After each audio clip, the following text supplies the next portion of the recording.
നമസ്കാരം. News and വ്യൂസിലേക്ക് സ്വാഗതം. അപകടകരമായ കാർഷിക ബില്ലുകളെപ്പറ്റി ന്യൂസ് ആൻഡ് വ്യൂസ് ആണ് ആദ്യം ചർച്ച ചെയ്തത്. അന്ന് ഞാൻ പ്രബുദ്ധ കേരളത്തിൻ്റെ പിന്തുണ ചർച്ചയ്ക്ക് വേണമെന്നും പറഞ്ഞിരുന്നു. ഇന്നിപ്പോൾ കാര്യങ്ങൾ കുറെ കൂടി കടുപ്പത്തിലായി. രാജ്യമാകെ കർഷക സമരം ശക്തമാകുകയാണ്. ബില്ലുകളെ രാജ്യസഭയിൽ ചോദ്യം ചെയ്ത പ്രതിപക്ഷ എംപിമാരെ സസ്പെൻഡ് ചെയ്ത് പുറത്താക്കുന്നു. അങ്ങനെ നടപടി ഏറ്റുവാങ്ങേണ്ടി വന്നവരാണ് എളമരം കരീമും കെ രാഗേഷും. കോടാനുകോടി ദരിദ്ര കർഷകർക്ക് വേണ്ടി നമ്മുടെ ജനപ്രതിനിധികളല്ലാതെ മറ്റാരാണ് സംസാരിക്കുക? അവരെ പിടിച്ചു പുറത്താക്കിയാൽ കർഷകരുടെ ശബ്ദം ഇന്ത്യൻ പാർലമെൻറ്റിൽ ഇല്ലാതാവുമോ? നമ്മുടെ അനുഭവം നൽകുന്ന ഉത്തരം ഇല്ല എന്നാണ്. ഒന്നും നഷ്ടപ്പെടാനില്ലാതെ സമരം ചെയ്യാനാവുന്നത് ഈ ജനതയ്ക്കാണ്. ഈ പശ്ചാത്തലത്തിൽ നിന്നുകൊണ്ടാണ് ഇന്ന് രാജ്യസഭയിൽ നിന്ന് പുറത്തു വന്ന വാർത്തയും ഈ വിവാദ ബില്ലുകളും അതിൻ്റെ പരിസരവും അതിൽ കർഷകർ ഉന്നയിക്കുന്ന ആശങ്കകളും ആക്ഷേപവും സമരവും എല്ലാം കടന്നു വരിക. സർക്കാർ ഇപ്പോഴും ഈ ബില്ലുകൾ ജനക്ഷേമകരമാണ്, കർഷകർക്ക് മികച്ച ഭാവി നൽകുന്നതാണ് എന്ന വാദഗതിയുമായി മുന്നോട്ട് പോകുന്നു. സർക്കാരിൻ്റെ മുന്നണിയിൽ NDA മുന്നണിയിൽ ഭിന്നതയടക്കമുണ്ടായിട്ടും അത് അവഗണിച്ച് തന്നെ കേന്ദ്ര സർക്കാർ ആ നിലപാടുമായി മുന്നോട്ട് പോവുകയും ചെയ്യുന്നു. ഈ പശ്ചാത്തലമാണ് ഇന്നത്തെ ചർച്ചയ്ക്ക് ആധാരമായിട്ടുള്ളത്. രാജ്യസഭയിൽ നിന്ന് ഇന്ന് ഉയർന്നു വന്ന വിവരങ്ങളും പ്രശ്നങ്ങളുമാണ് ആത്യന്തികമായി പുതിയ പശ്ചാത്തലത്തിൽ കൂടുതലായി ചർച്ചയ്ക്ക് എടുക്കുകയും ചെയ്യുന്നത്. ചർച്ചയിൽ പങ്കെടുക്കുന്നത് ഡൽഹിയിൽ നിന്ന് ശ്രീ എളമരം കരീം MP, അതുപോലെ തന്നെ BJP നേതാവ് ശ്രീ PR ശിവശങ്കർ, അതുപോലെ കോൺഗ്രസ് നേതാവ് മുൻ MLA ശ്രീ AA ഷുക്കൂർ, സാമൂഹ്യ നിരീക്ഷകൻ ഡോക്ടർ രാംകുമാർ, മുംബൈയിലെ ടാറ്റ ഇൻസ്റ്റിറ്റ്യൂട്ട് ഓഫ് സോഷ്യൽ സയൻസസിലെ ഫാക്കൽറ്റി ഡോക്ടർ രാംകുമാർ എന്നിവരാണ് നമ്മൾക്കൊപ്പം ചർച്ചയിൽ ചേരുന്നത്. അതിനു മുമ്പ്, ചർച്ചയിലേക്ക് പോകും മുമ്പ് വളരെ പ്രധാനപ്പെട്ട ചോദ്യങ്ങൾ ഇന്നത്തെ വിവരങ്ങളുടെ വാർത്തകളുടെ പശ്ചാത്തലത്തിൽ സ്വാഭാവികമായി ഉയരുന്നത് എന്താണ് എന്നൊന്ന് നോക്കാം. രാജ്യസഭ ഉയർത്തുന്ന ചോദ്യങ്ങൾ ഇവയാണ്. നിർണായക ബില്ലുകളിൽ സർക്കാരിന് ഇടുങ്ങിയ ചിന്താഗതിയോ? തുറന്ന ചർച്ച വേണ്ടതല്ലേ? രാജ്യസഭയിൽ വോട്ടെടുപ്പ് ആവശ്യപ്പെട്ടാൽ അത് അംഗീകരിക്കാതെ തള്ളാമോ? ചട്ടങ്ങളും കീഴ്വഴക്കങ്ങളും അട്ടിമറിക്കപ്പെടുന്നു. എതിർത്താൽ നടപടി എന്നത് ജനാധിപത്യ രീതിയോ? ഇതൊക്കെയാണ് രാജ്യസഭയിലെ വിവരങ്ങൾ കാണുമ്പോൾ ഓരോരുത്തർക്കും തോന്നുന്നത്. സർക്കാർ ഒരു വാദത്തിൽ കടുംപിടുത്തത്തിൽ നിന്നുകൊണ്ട് നടപടികളുമായി മുന്നോട്ട് പോകുന്നു. അതിനെതിരെ പുറത്തും അനിശ്ചിതകാല സമരം ചെയ്യും എന്ന നിലയിൽ പുറത്താക്കപ്പെട്ട സസ്പെൻഷനിലായ MPമാർ പറയുന്നു. പ്രതിപക്ഷ പാർട്ടികൾ ഒറ്റക്കെട്ടായി നിലയുറപ്പിച്ചുകൊണ്ട് തന്നെ സർക്കാരിനെതിരെ നീങ്ങുന്നു. സർക്കാരാകട്ടെ തങ്ങളുടെ നിലപാടാണ് ശരി എന്ന് കർഷകർ സമരം ചെയ്യുമ്പോഴും ഒരു നിലപാട് സ്വീകരിക്കുകയാണ്. നേരിട്ട് ഈ ചർച്ചയിലേക്ക് പോവുകയാണ്. ശ്രീ എളമരം കരീം MP ഡൽഹിയിൽ നിന്ന് ചേരുന്നു. ശ്രീ എളമരം കരീം, അതുപോലെ ഡോക്ടർ രാംകുമാറുണ്ട്, ശ്രീ A ഷുക്കൂറിനെ കാണാം, ശ്രീ ശിവശങ്കർ ചർച്ചയിലേക്ക് വന്നിട്ടുണ്ട്. ഇന്നിപ്പോൾ ഈ വിഷയത്തിൽ, ഈ പ്രശ്നത്തിൽ ശ്രീ എളമരം കരീം, പാർലമെന്ററി കാര്യ മന്ത്രി പറഞ്ഞത്, സഹമന്ത്രി ശ്രീ V മുരളീധരൻ പറഞ്ഞത് ഏജന്റുമാർക്ക് വേണ്ടിയാണ് പാർലമെന്റിനകത്ത് നിങ്ങളൊക്കെ കർഷകർക്കെന്ന പേരിൽ ഒരു നിലപാട് സ്വീകരിക്കുന്നത് എന്ന് പുറത്തുവന്നു പറഞ്ഞു. അദ്ദേഹമാണ് ആ പ്രമേയം അവതരിപ്പിച്ച് നിങ്ങളെയൊക്കെ സസ്പെൻഡ് ചെയ്തുകൊണ്ടുള്ള പ്രമേയം സർക്കാരിന് വേണ്ടി അവതരിപ്പിച്ചത്. പാർലമെന്ററി കാര്യ സഹമന്ത്രിയായ V മുരളീധരൻ്റെ ഉത്തരവാദിത്വവും നിലപാടും കാര്യങ്ങൾ ഈ വിധം വഷളാവുന്നതിന് കൂടുതൽ ഇടയാക്കിയിട്ടുണ്ടോ? ഇന്നത്തെയും ഇന്നലത്തെയും രാജ്യസഭാ നടപടികൾ സങ്കീർണമാക്കുന്നതിനും കുഴപ്പത്തിലേക്ക് എത്തിക്കുന്നതിലും മുഖ്യ പങ്ക് വഹിച്ച ആളാണ് പാർലമെന്ററി കാര്യ സഹമന്ത്രി ശ്രീ മുരളീധരൻ. സാധാരണ പാർലമെന്റ് നടപടികളിൽ പ്രതിപക്ഷവും ഗവൺമെന്റ് പക്ഷവും തമ്മിൽ ഭിന്നാഭിപ്രായങ്ങൾ ഉണ്ടാവുക സ്വാഭാവികമാണ്. അത്തരം സന്ദർഭങ്ങളിൽ സമന്വയമുണ്ടാക്കാൻ മുൻകൈ എടുക്കേണ്ടത് പാർലമെന്ററി കാര്യ മന്ത്രിയാണ്. പാർലമെന്റ് നടപടികൾ നല്ല നിലയിൽ നടത്തിക്കൊണ്ടുപോകാനുള്ള ചുമതലയാണ് അദ്ദേഹത്തിനുള്ളത്. ഇന്നലെ സഭ കാലത്ത് 9 മണിക്ക് ആരംഭിച്ച് നിശ്ചയിച്ച സമയം ഉച്ചക്ക് 1 മണി വരെയാണ്. 1 മണി കഴിഞ്ഞാൽ ഞങ്ങൾ പിരിഞ്ഞതിന് ശേഷം രാജ്യസഭാ സീറ്റുകളെല്ലാം സാനിറ്റൈസ് ചെയ്തിട്ട് വേണം ലോക്സഭാ മെമ്പർമാർക്ക് അവിടെയും കൂടി ഇരിക്കാൻ. 3 മണി മുതൽ ലോക്സഭ തുടങ്ങണം. അപ്പോൾ 1 മണിക്ക് ബില്ലിന്റെ ചർച്ച ഏതാണ്ട് പൂർത്തിയായി, മന്ത്രിയുടെ മറുപടി പൂർത്തിയായിട്ടില്ല. പിന്നെ വകുപ്പ് തിരിച്ച് എടുത്ത് ഭേദഗതികൾ പരിഗണിച്ച് പാസ്സാക്കണം. അതിന് കുറെ സമയമെടുക്കും. അതിന് സമയം ദീർഘിപ്പിക്കണമെന്ന് മന്ത്രി സ്പീക്കറോട് ആവശ്യപ്പെടുമ്പോൾ പ്രതിപക്ഷവുമായി ആലോചിച്ചിട്ടില്ല. അങ്ങനെയുള്ള ഒരു നിലപാട് ഏകപക്ഷീയമായി വന്നപ്പോൾ പ്രതിപക്ഷം അതിനെ എതിർത്തു. നമുക്ക് ഈ ബില്ല് നാളെ ചർച്ച ചെയ്യാം, അതുകൊണ്ട് ഒരു ആപത്തും വരാനില്ല. അത് അനുവദിക്കാതെ ഡെപ്യൂട്ടി ചെയർമാൻ മന്ത്രി പറഞ്ഞതനുസരിച്ച് സഭാ നടപടികളുമായി മുന്നോട്ട് പോകാൻ തീരുമാനിച്ചപ്പോഴാണ് പ്രശ്നം സങ്കീർണമായത്. ഇതിൽ നമ്മൾ കാണേണ്ടത്, ഈ കോവിഡിന്റെ പശ്ചാത്തലത്തിൽ ആത്മനിർഭർ ഭാരത് അഭിയാൻ എന്ന കേന്ദ്ര പാക്കേജിന്റെ ഭാഗമായിട്ടാണ് കാർഷിക മേഖലയിൽ 3 ഓർഡിനൻസ് വരുന്നത്. എന്ത് അടിയന്തര സാഹചര്യമായിരുന്നു ഈ ഓർഡിനൻസ് ഉള്ളത്? ഇത്രയും ദൂരവ്യാപക പ്രത്യാഘാതങ്ങൾ ഉളവാക്കുന്ന, കാർഷിക മേഖലയിൽ ആകെ പ്രത്യാഘാതം ഉണ്ടാക്കുന്ന ഇത്തരം ബില്ലുകൾ വിപുലമായ ചർച്ചയ്ക്ക് വിധേയമാക്കേണ്ടതല്ലേ? ഞങ്ങൾ ഒരൊറ്റ കാര്യം ആവശ്യപ്പെട്ടുള്ളൂ, ഈ ബില്ല് പാർലമെന്ററി സ്ക്രൂട്ടിനിക്ക് വിധേയമാക്കണം. 3 മണിക്കൂർ നേരത്തെ സമയത്തെ ചർച്ച കൊണ്ട് മാത്രം പ്രശ്നം തീരില്ല. പഞ്ചാബ്, ഹരിയാന സംസ്ഥാനങ്ങളിലും പശ്ചിമ യു.പിയിലും 10,000-കണക്കിന് കർഷകരാണ് സമരരംഗത്തുള്ളത്. ഇവരൊന്നും ഇടനിലക്കാരല്ല. ഇടനിലക്കാർക്ക് വേണ്ടിയാണ് സമരം എന്ന വാദം BJP മുന്നണിയിലെ അകാലിദളിനെ ബോധ്യപ്പെടുത്താൻ കഴിഞ്ഞിട്ടില്ല. ക്യാബിനറ്റിലെ മന്ത്രിയെ ബോധ്യപ്പെടുത്താൻ കഴിഞ്ഞിട്ടില്ല. ഹരിയാനയിലെ BJP മുന്നണിയിലെ ഘടകകക്ഷിയായ LJPക്ക് ബോധ്യപ്പെട്ടിട്ടില്ല. പിന്നെ എങ്ങനെ മറ്റുള്ളവർക്ക് ബോധ്യപ്പെടുക? അതുകൊണ്ട് നമുക്ക് ഈ ബില്ലിനെ നേരിട്ട് പാസ്സാക്കുന്നതിന് പകരം ഒരു സെലക്ട് കമ്മിറ്റി രൂപീകരിച്ച് ആ കമ്മിറ്റിക്ക് വിടാം. സെലക്ട് കമ്മിറ്റി വന്നാൽ എല്ലാ സ്റ്റേക്ക് ഹോൾഡേഴ്സിനോടും ചർച്ച ചെയ്ത് അഭിപ്രായ സമന്വയമുണ്ടാക്കി പാർലമെന്റിൽ പാസ്സാക്കിയെടുക്കാൻ നമുക്ക് ശ്രമിക്കാം. ഇതാണ് ഞങ്ങൾ ഉന്നയിച്ചത്. അതിലെന്താണ് അന്യായം? ഇത് പാർലമെന്ററി നടപടികളുടെ അഭേദ്യമായ ഭാഗമായ ഒരു നിർദ്ദേശമാണ്. ഇതുപോലും അംഗീകരിക്കാതെ പോയതാണ് പാർലമെന്റിൽ ഈ കുഴപ്പങ്ങളെല്ലാം ഉണ്ടാവാൻ കാരണം. ശ്രീ എളമരം കരീം, ഇത്തരമൊരു സാഹചര്യത്തിൽ താങ്കൾ പറഞ്ഞു താങ്കളുടെ കുറെ കൂടി കടുപ്പമുള്ള ചില രാഷ്ട്രീയ വിമർശനം മന്ത്രിയുടെ കാര്യത്തിൽ കണ്ടു. RSSകാരൻ്റെ പ്രവൃത്തി പരിചയം പോരാ പാർലമെന്ററി കാര്യ സഹമന്ത്രിയായി പാർലമെന്റിനെ നയിക്കാൻ. ആ നിലയിൽ ഒരു തികഞ്ഞ പരാജയമാണ് കേന്ദ്രമന്ത്രി വി മുരളീധരൻ എന്ന നിലയിലടക്കമുള്ള വിമർശനം പറയേണ്ടി വന്നത് എന്തുകൊണ്ടാണ്? തീർച്ചയായും സർക്കാരിനൊരു നിലപാടുണ്ട്, എത്രയും വേഗം ഈ ബില്ല് പാസ്സാക്കണം. പ്രതിപക്ഷം നിങ്ങൾ പറയുന്നത് അംഗീകരിക്കാൻ തയ്യാറല്ല, വിമുഖത കാട്ടുന്നു. ആ നിലയിൽ കാര്യങ്ങളെ മുന്നോട്ട് കൊണ്ടുപോകുന്നു.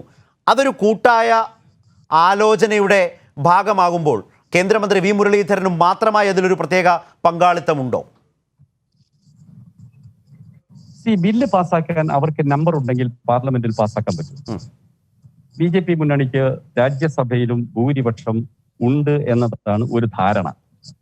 പക്ഷേ മുന്നണിയിലെ പല കക്ഷികളും അഭിപ്രായം മാറിയിട്ടുണ്ട്. അകാലിദൾ മാറി.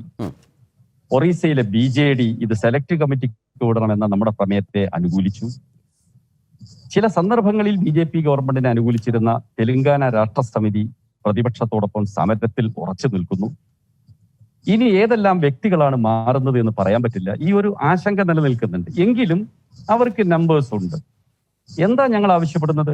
ഈ ബില്ല് ചർച്ച ചെയ്യാനേ പാടില്ല എന്ന നിലപാട് ഞങ്ങൾ എടുത്തിട്ടില്ല. ഞങ്ങൾ ചർച്ചയിൽ പങ്കെടുക്കുന്നു, ഭേദഗതികൾ നിർദ്ദേശിക്കുന്നു.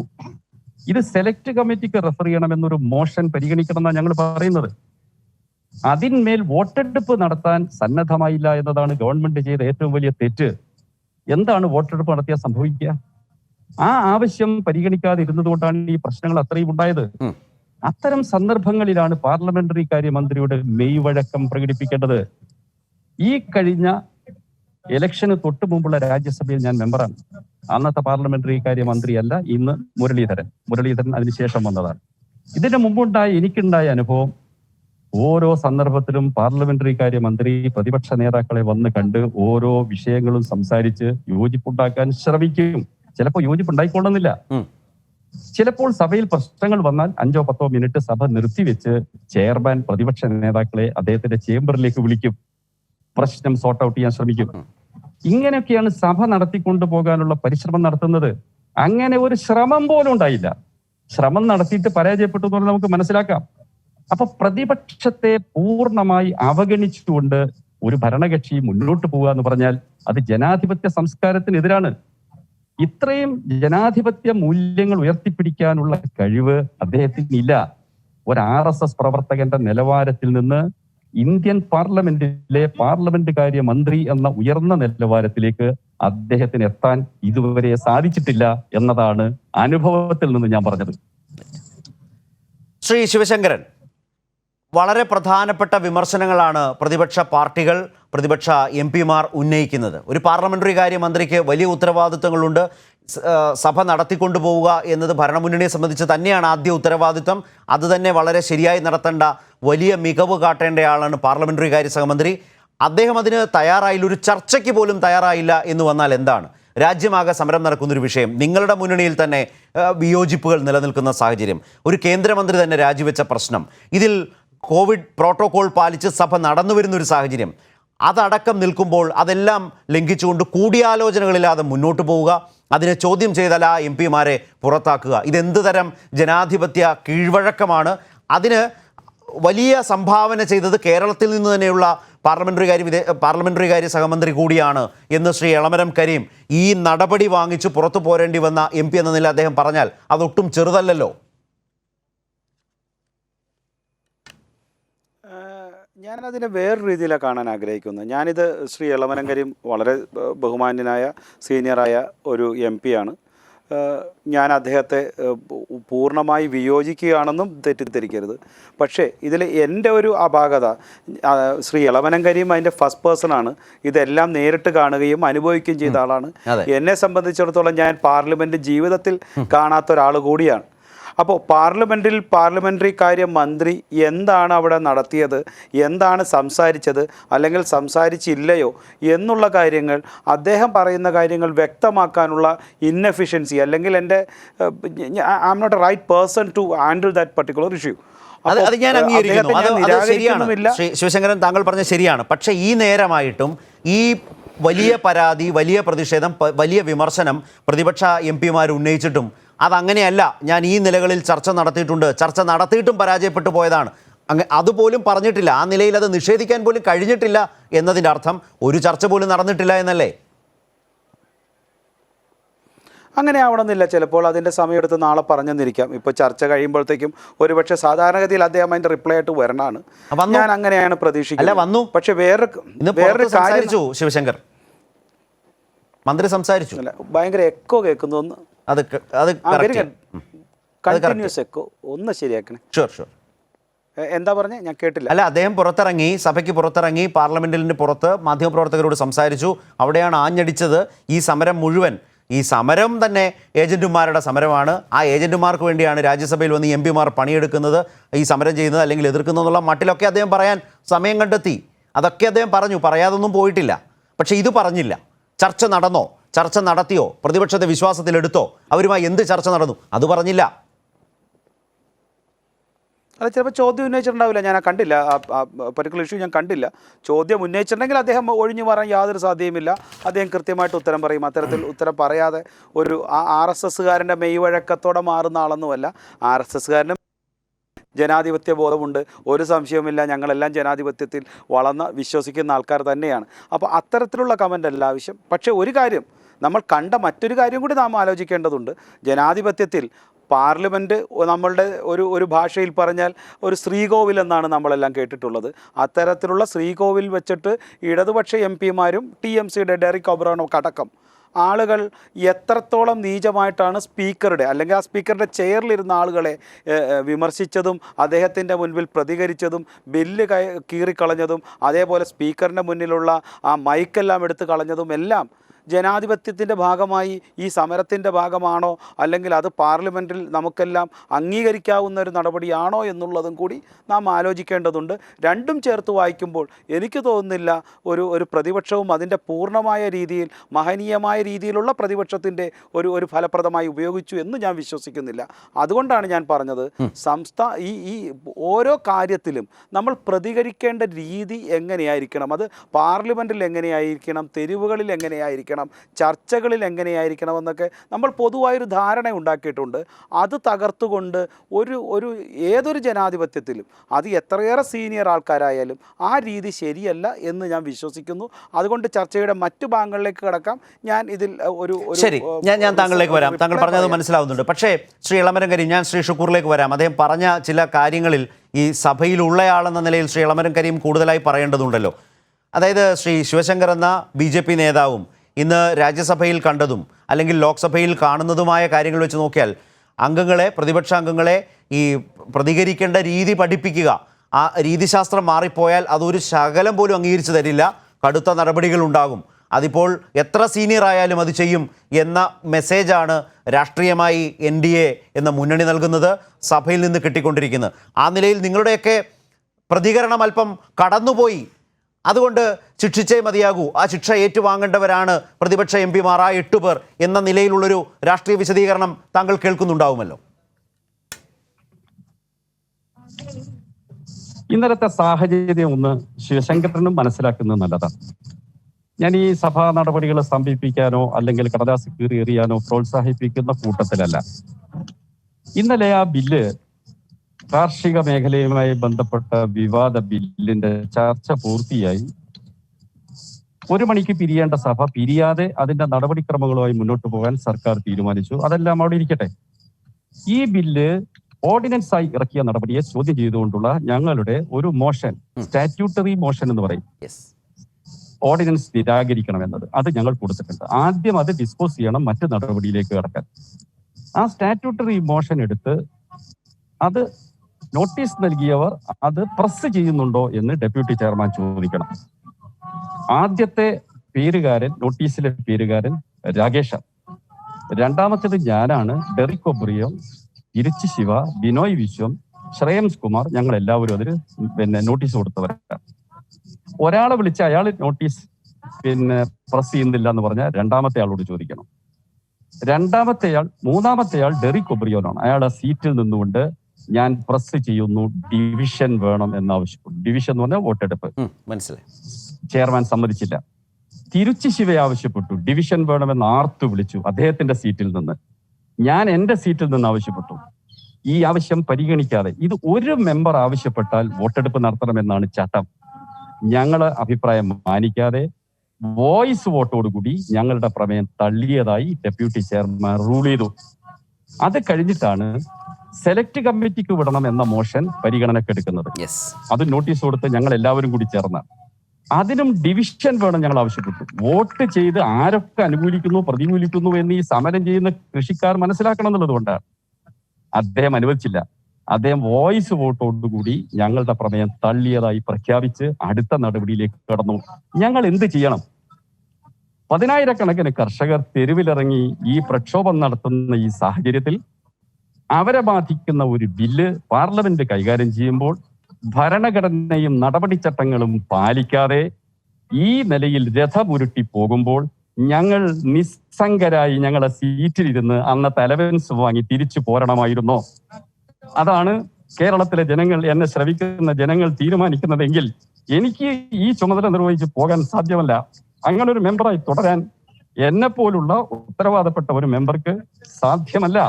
അതിന്റെ ഭാഗമായി ഉണ്ടായ പ്രതികരണങ്ങളിൽ നേരത്തെ ശിവശങ്കരൻ പറഞ്ഞതുപോലെ അല്പം കടുത്ത നടപടി ഉണ്ടായിട്ടുണ്ട് എന്നുള്ള സത്യമാണ്. ഞാനത് അംഗീകരിക്കുന്നു.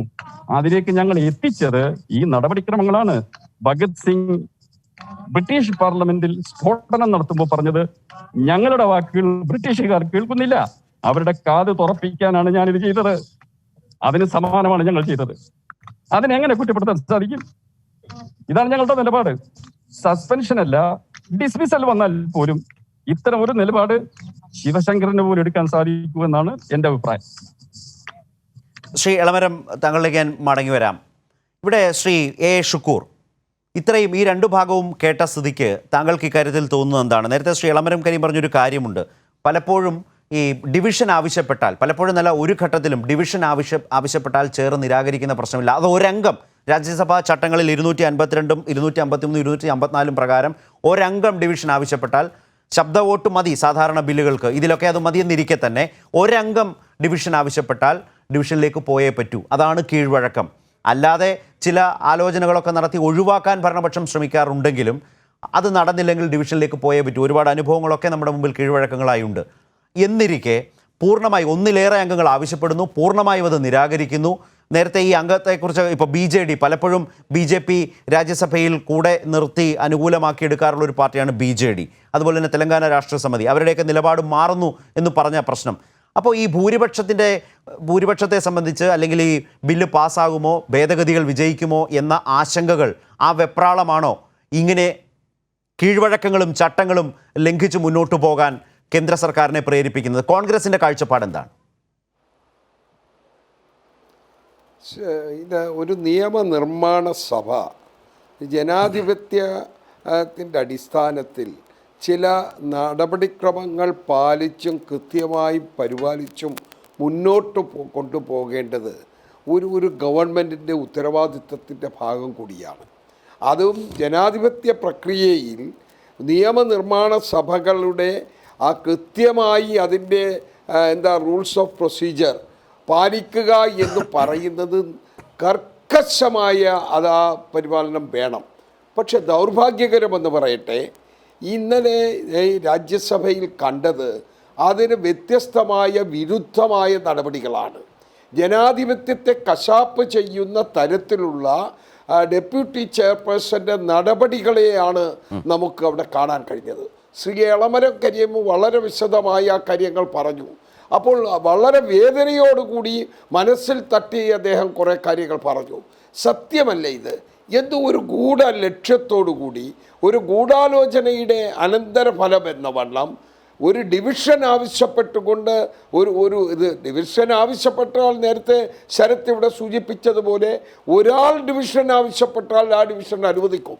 അതിൻ്റെ അടിസ്ഥാനത്തിൽ വോട്ടെടുപ്പിന് ശേഷമാണ് ബാക്കി കാര്യങ്ങൾ നിശ്ചയിക്കപ്പെടുക. അതിലേക്ക് പോകാൻ ഒരു കാരണവശാലും തയ്യാറാകാതെ വന്ന ഒരു നടപടി അത്തരത്തിൽ ഡെപ്യൂട്ടി ചെയർപേഴ്സൻ്റെ ഭാഗത്തു നിന്നുണ്ടായിരിക്കുന്നു എന്നുള്ളത് ഗൗരവമായി നമ്മൾ കാണേണ്ടതാണ്. അങ്ങനെ ഗൗരവമായി കാണുമ്പോൾ സഭയുടെ ഉള്ളിൽ അത്തരം ജനാധിപത്യ പോരാട്ടം നടത്തുന്ന സഭാംഗം അതിൻ്റെ ഉത്തരവാദിത്ത ബോധത്തോടു കൂടി പ്രതികരിക്കപ്പെടും.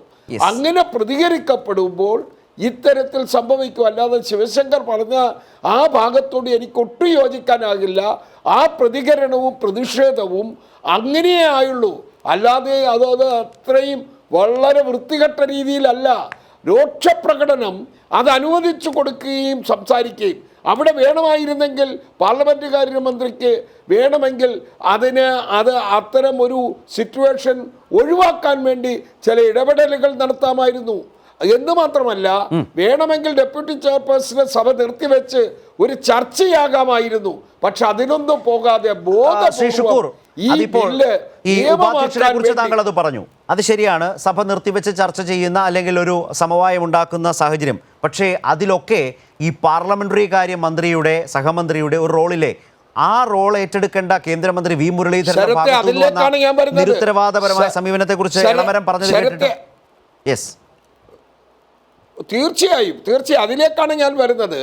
ഒരു സഭ രാജ്യസഭയെ രാജ്യസഭയാക്കുന്നത് ഭരണകക്ഷി അംഗങ്ങളെ പോലെ പ്രതിപക്ഷ അംഗങ്ങളും കൂടിയാകുമ്പോഴാണ്.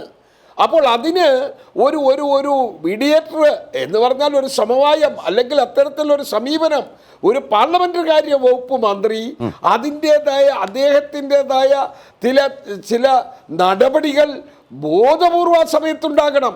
പക്ഷെ ദൗർഭാഗ്യകരമെന്ന് പറയട്ടെ, ഒരു തരംതാണ നിലയിലേക്ക് നമ്മുടെ പാർലമെന്ററി കാര്യമന്ത്രി പ്രത്യേകിച്ച് മലയാളിയായ മുരളീധരൻ പോയി എന്ന് കാണുമ്പോൾ വേദനയുണ്ട്. പ്രത്യേകിച്ച് വിഷയം എന്താണ്?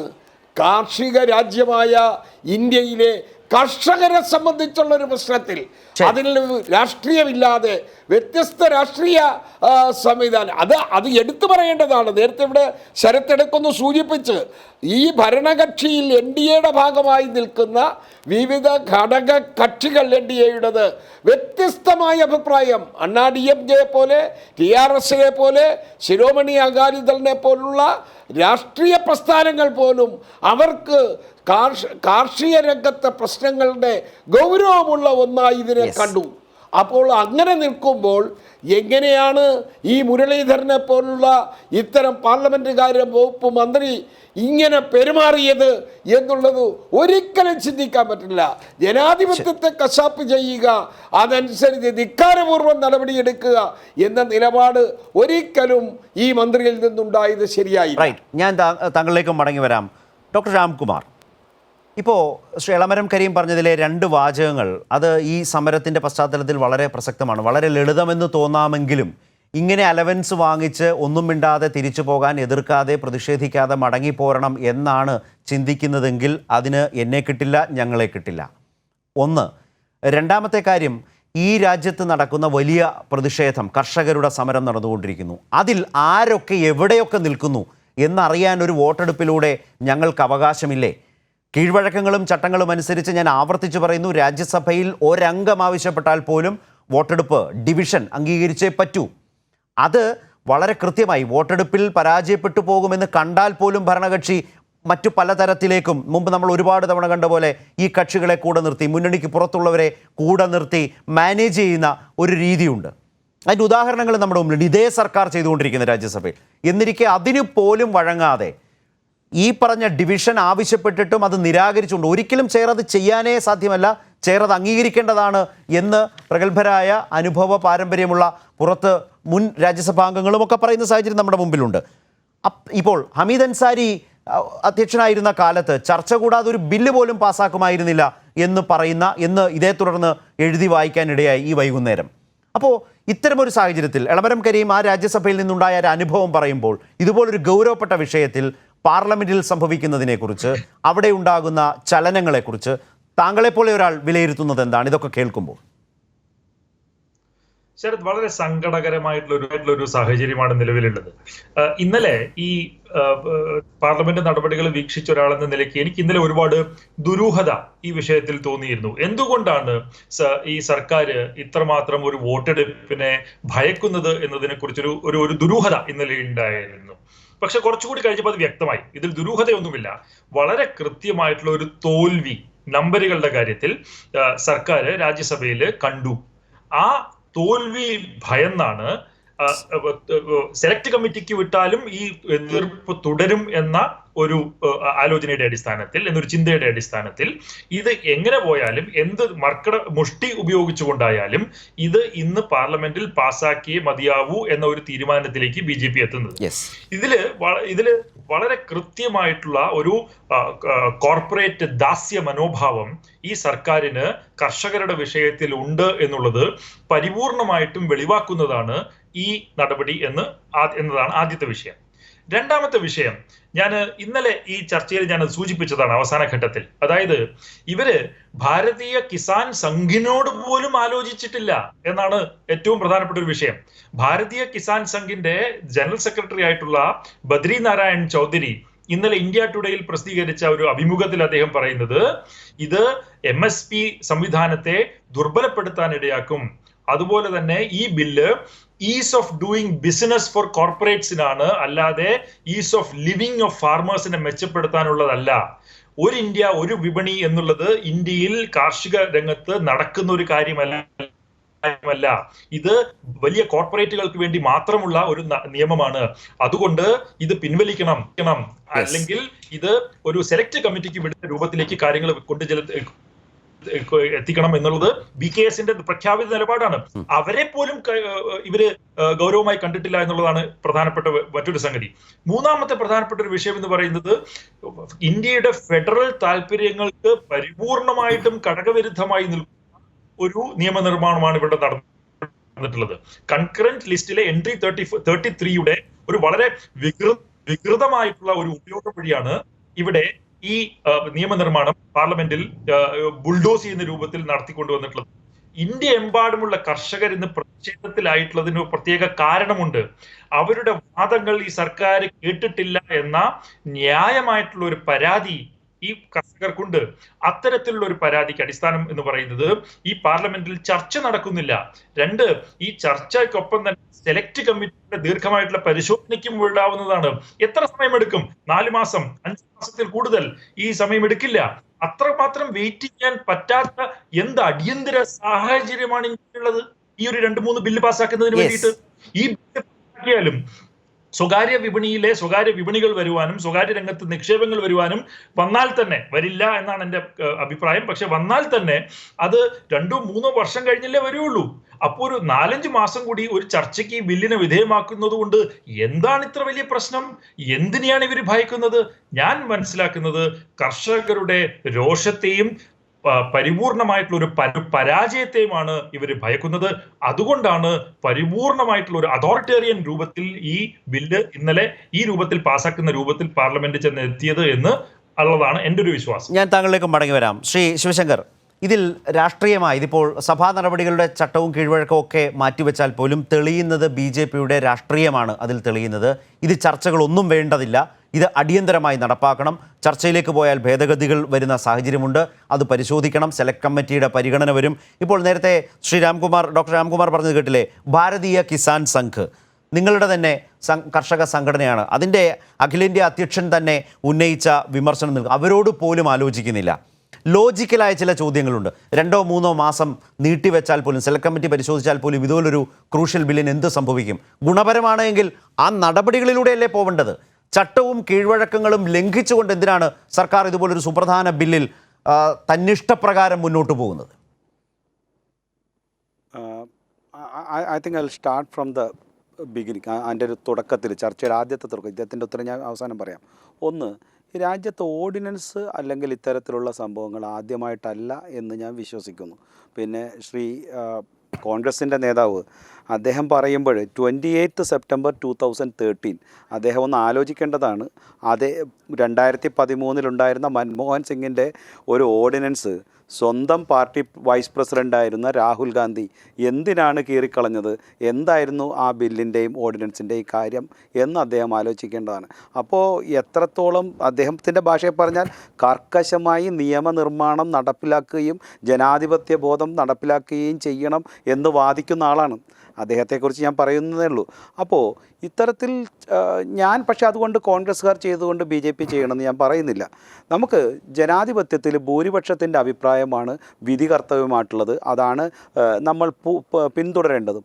അങ്ങനെയുള്ളപ്പോൾ തങ്ങൾക്ക് കിട്ടിയ ചെറു ഭൂരിപക്ഷത്തെ വെച്ചുകൊണ്ട് നിയമനിർമ്മാണ സഭയിലും പാർലമെൻറ്റിലും ഒരു നമ്മളൊക്കെ ഒരിക്കലും പ്രതീക്ഷിക്കാത്ത പോലെ ഒരു ഗറില്ല ആക്രമണം നടത്തിയാണ് രാജ്യത്ത് ജനാധിപത്യം സൃഷ്ടിക്കേണ്ടത്, അല്ലെങ്കിൽ തങ്ങളുടെ അഭിപ്രായം കർഷകരിലേക്ക് എത്തിക്കേണ്ടത് എന്നുള്ള അഭിപ്രായം ശ്രീ എളമനം കരീം പോലെയുള്ള ബഹുമാനപ്പെട്ട MP-മാരെടുക്കുന്നത് ശരിയല്ല. അവർക്ക് പുറത്തു വന്ന് ജനങ്ങളോട് കാര്യം പറയുവാനും അവർക്ക് എതിർപ്പുണ്ടെങ്കിൽ അത് എക്സ്പ്ലെയിൻ ചെയ്യുവാനും അത്തരത്തിൽ ജനങ്ങളെ സംഘടിപ്പിക്കുവാനുള്ള അവരുടെ ജനാധിപത്യപരമായ അവകാശത്തെ നിഷേധിച്ചാൽ അവരെന്ത് ചെയ്യും? അതാണ് ചോദിക്കുന്നത്. ഒരു പാർലമെന്റ് അംഗം എന്ന നിലയിൽ അവരുടെ ജനാധിപത്യപരമായ അവകാശത്തെ നിഷേധിച്ചാൽ എന്ത് ചെയ്യും? ജയവും തോൽവിയല്ലല്ലോ വിഷയം. ഞാനത് നിഷേധിച്ചു അല്ല, അദ്ദേഹം തന്നെ സമ്മതിക്കുന്നുണ്ട് ആ പാർലമെന്റിൽ ഇരു സഭകളിലും BJPക്ക് വിജയിപ്പിക്കാനുള്ള അവകാശമുണ്ട്. അല്ല, അത് വേറെ കാര്യം, ചോദ്യം ചെയ്യാനുള്ള അവകാശമുണ്ട്. അങ്ങനെയല്ല പറഞ്ഞത് ശ്രീ ശിവശങ്കർ. ഈ കാര്യത്തിൽ AIADMK, BJD, അതുപോലെ TRS ഇവരുടെയൊക്കെ നിലപാട് വ്യത്യസ്തമാണ്. അകാലിദൾ പാർട്ടിയുടെ നിലപാട്, ആ മന്ത്രി തന്നെ രാജിവെച്ചു. ഹരിയാനയിലെ നിങ്ങളുടെ ഘടകകക്ഷിയുടെ എതിർപ്പ്, ഇതെല്ലാം നിൽക്കുന്നൊരു ഘട്ടത്തിൽ നിങ്ങൾക്ക് ഉണ്ടാകാവുന്ന ഒരു വെപ്രാളത്തെക്കുറിച്ചാണ് അദ്ദേഹം സൂചിപ്പിച്ചത്. അല്ലാതെ ഒരു സേഫ് ആൻഡ് സ്മൂത്ത് ആണെന്നല്ല പറഞ്ഞത്. അത് പോട്ടെ, ഒരു അംഗങ്ങൾ എന്ന നിലയിൽ അവർ ഒബ്ജക്ഷൻസ് ഉന്നയിച്ചാൽ അത് കൺസിഡർ ചെയ്യണ്ടേ? വോട്ടെടുപ്പും തോൽവിയും ജയവും വേറെ, അതും പാലിച്ചില്ല എന്നുള്ളതാണല്ലോ ഇവിടെ പ്രശ്നം. അല്ല, ഞാൻ പറയണ്ടെന്ന് വിചാരിച്ചതാണ്. അപ്പോൾ ഈ അവിടെ അകാലിദളിൻ്റെ കാര്യം അവിടെ നിൽക്കട്ടെ, മറ്റു പല പാർട്ടികളുടെയും തീരുമാനങ്ങൾ പറയുമ്പോൾ ശ്രീ ബിനോയ് വിശ്വം തുറന്നു പറഞ്ഞ ഒരു കാര്യം കൂടെ കേൾക്കണം. അപ്പോൾ ഇടതുപക്ഷത്തിൻ്റെ കാര്യത്തിലും കാര്യമായ അഭിപ്രായ വ്യത്യാസമുണ്ട്. അദ്ദേഹത്തിന് MSPയുടെ കാര്യത്തിൽ മാത്രമേ അഭിപ്രായ വ്യത്യാസമുള്ളൂ. അപ്പോൾ ഇത്തരത്തിലുള്ള കാര്യങ്ങൾ ഇരു പാർട്ടികളിലുമുണ്ട്. ഇത് ചർച്ച ചെയ്ത് വീണ്ടും വീണ്ടും നീട്ടിക്കൊണ്ടുപോവുകയും കർഷകരിന്ന് അടിയന്തരമായി ആവശ്യപ്പെടുന്ന പല നടപടികളിലേക്കും പോകരുത്, അല്ലെങ്കിൽ ഈ നേട്ടങ്ങൾ ഉണ്ടാകരുത് എന്നാണ് എനിക്ക് തോന്നുന്നത് പ്രതിപക്ഷത്തിൻ്റെ മറ്റൊരു കുബുദ്ധി. കണ്ടിട്ടും കാരണം ഞാൻ അല്ല, ഈ സമരം എന്ന് വെച്ചാൽ എത്രയാണ്? ഞാൻ നമുക്ക് വേണമെങ്കിൽ കണക്കെടുക്കാം. ഈ ഓരോ ഹരിയാനയിലെയും പഞ്ചാബിലെയും നമുക്കറിയാമല്ലോ, മണ്ഡി എന്ന് നിശ്ചയിക്കുന്നത് അവിടുത്തെ MLA-മാരും അവിടുത്തെ MP-മാരും രാഷ്ട്രീയക്കാരുമാണ്. ഏതാണ്ട് 5% തൊട്ട് 7% വരെ പല രീതിയിൽ കമ്മീഷനായും പല കിക്ക് ബാക്കായും പോകുന്നു. ഇതെല്ലാം കിട്ടുന്നത് ഏതാണ്ട് 4000-5000 കോടിയാണ് ഓരോ വർഷത്തിലും ഇവരുടെ ടേൺ ഓവർ എന്നാണ് പല കണക്കുകളും സൂചിപ്പിക്കുന്നത്. ഇത് കിട്ടാണ്ടാകുമ്പോൾ ഇത്തരത്തിലുള്ള രാഷ്ട്രീയക്കാരും ഇവർ വിളിച്ചു കൂട്ടുന്ന ഒരു വിഭാഗം കർഷകരും ഇതിൽ ഇറങ്ങിയിട്ടുണ്ടാവാം. പക്ഷേ ഒരു 10,000 10,000 1 ലക്ഷമോ അല്ലല്ലോ ഇന്ത്യയിലെ കർഷകർ.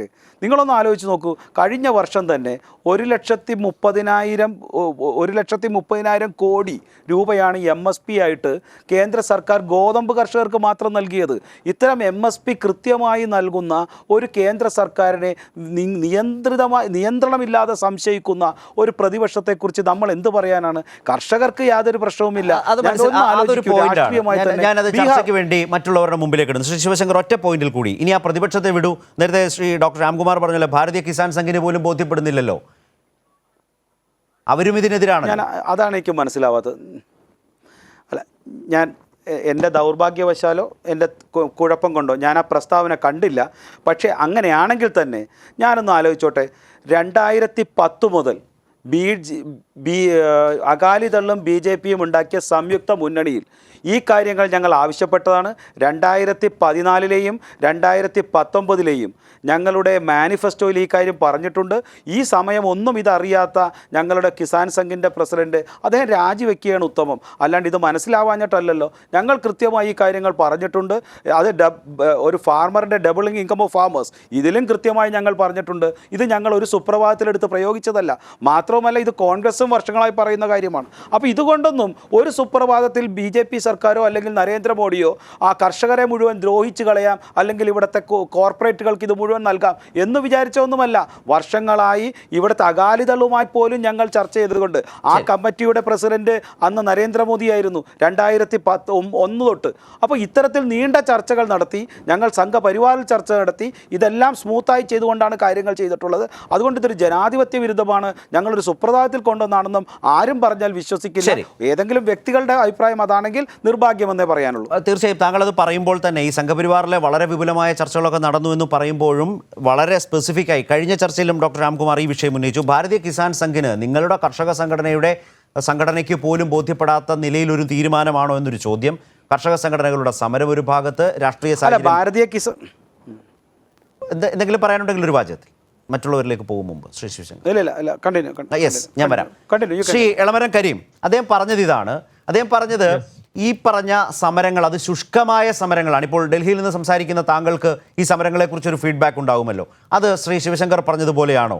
അത് ഈ പ്രദേശങ്ങളിലെ ഈ ഉത്തരേന്ത്യയിലെ പരമ്പരാഗത ചന്തകൾ നിയന്ത്രിക്കുന്ന അവിടുത്തെ വ്യാപാരികളെയും കർഷകരെയും അവരുടെ ഇടയിൽ വരുന്ന കമ്മീഷൻ ഏജന്റുമാരുണ്ട്.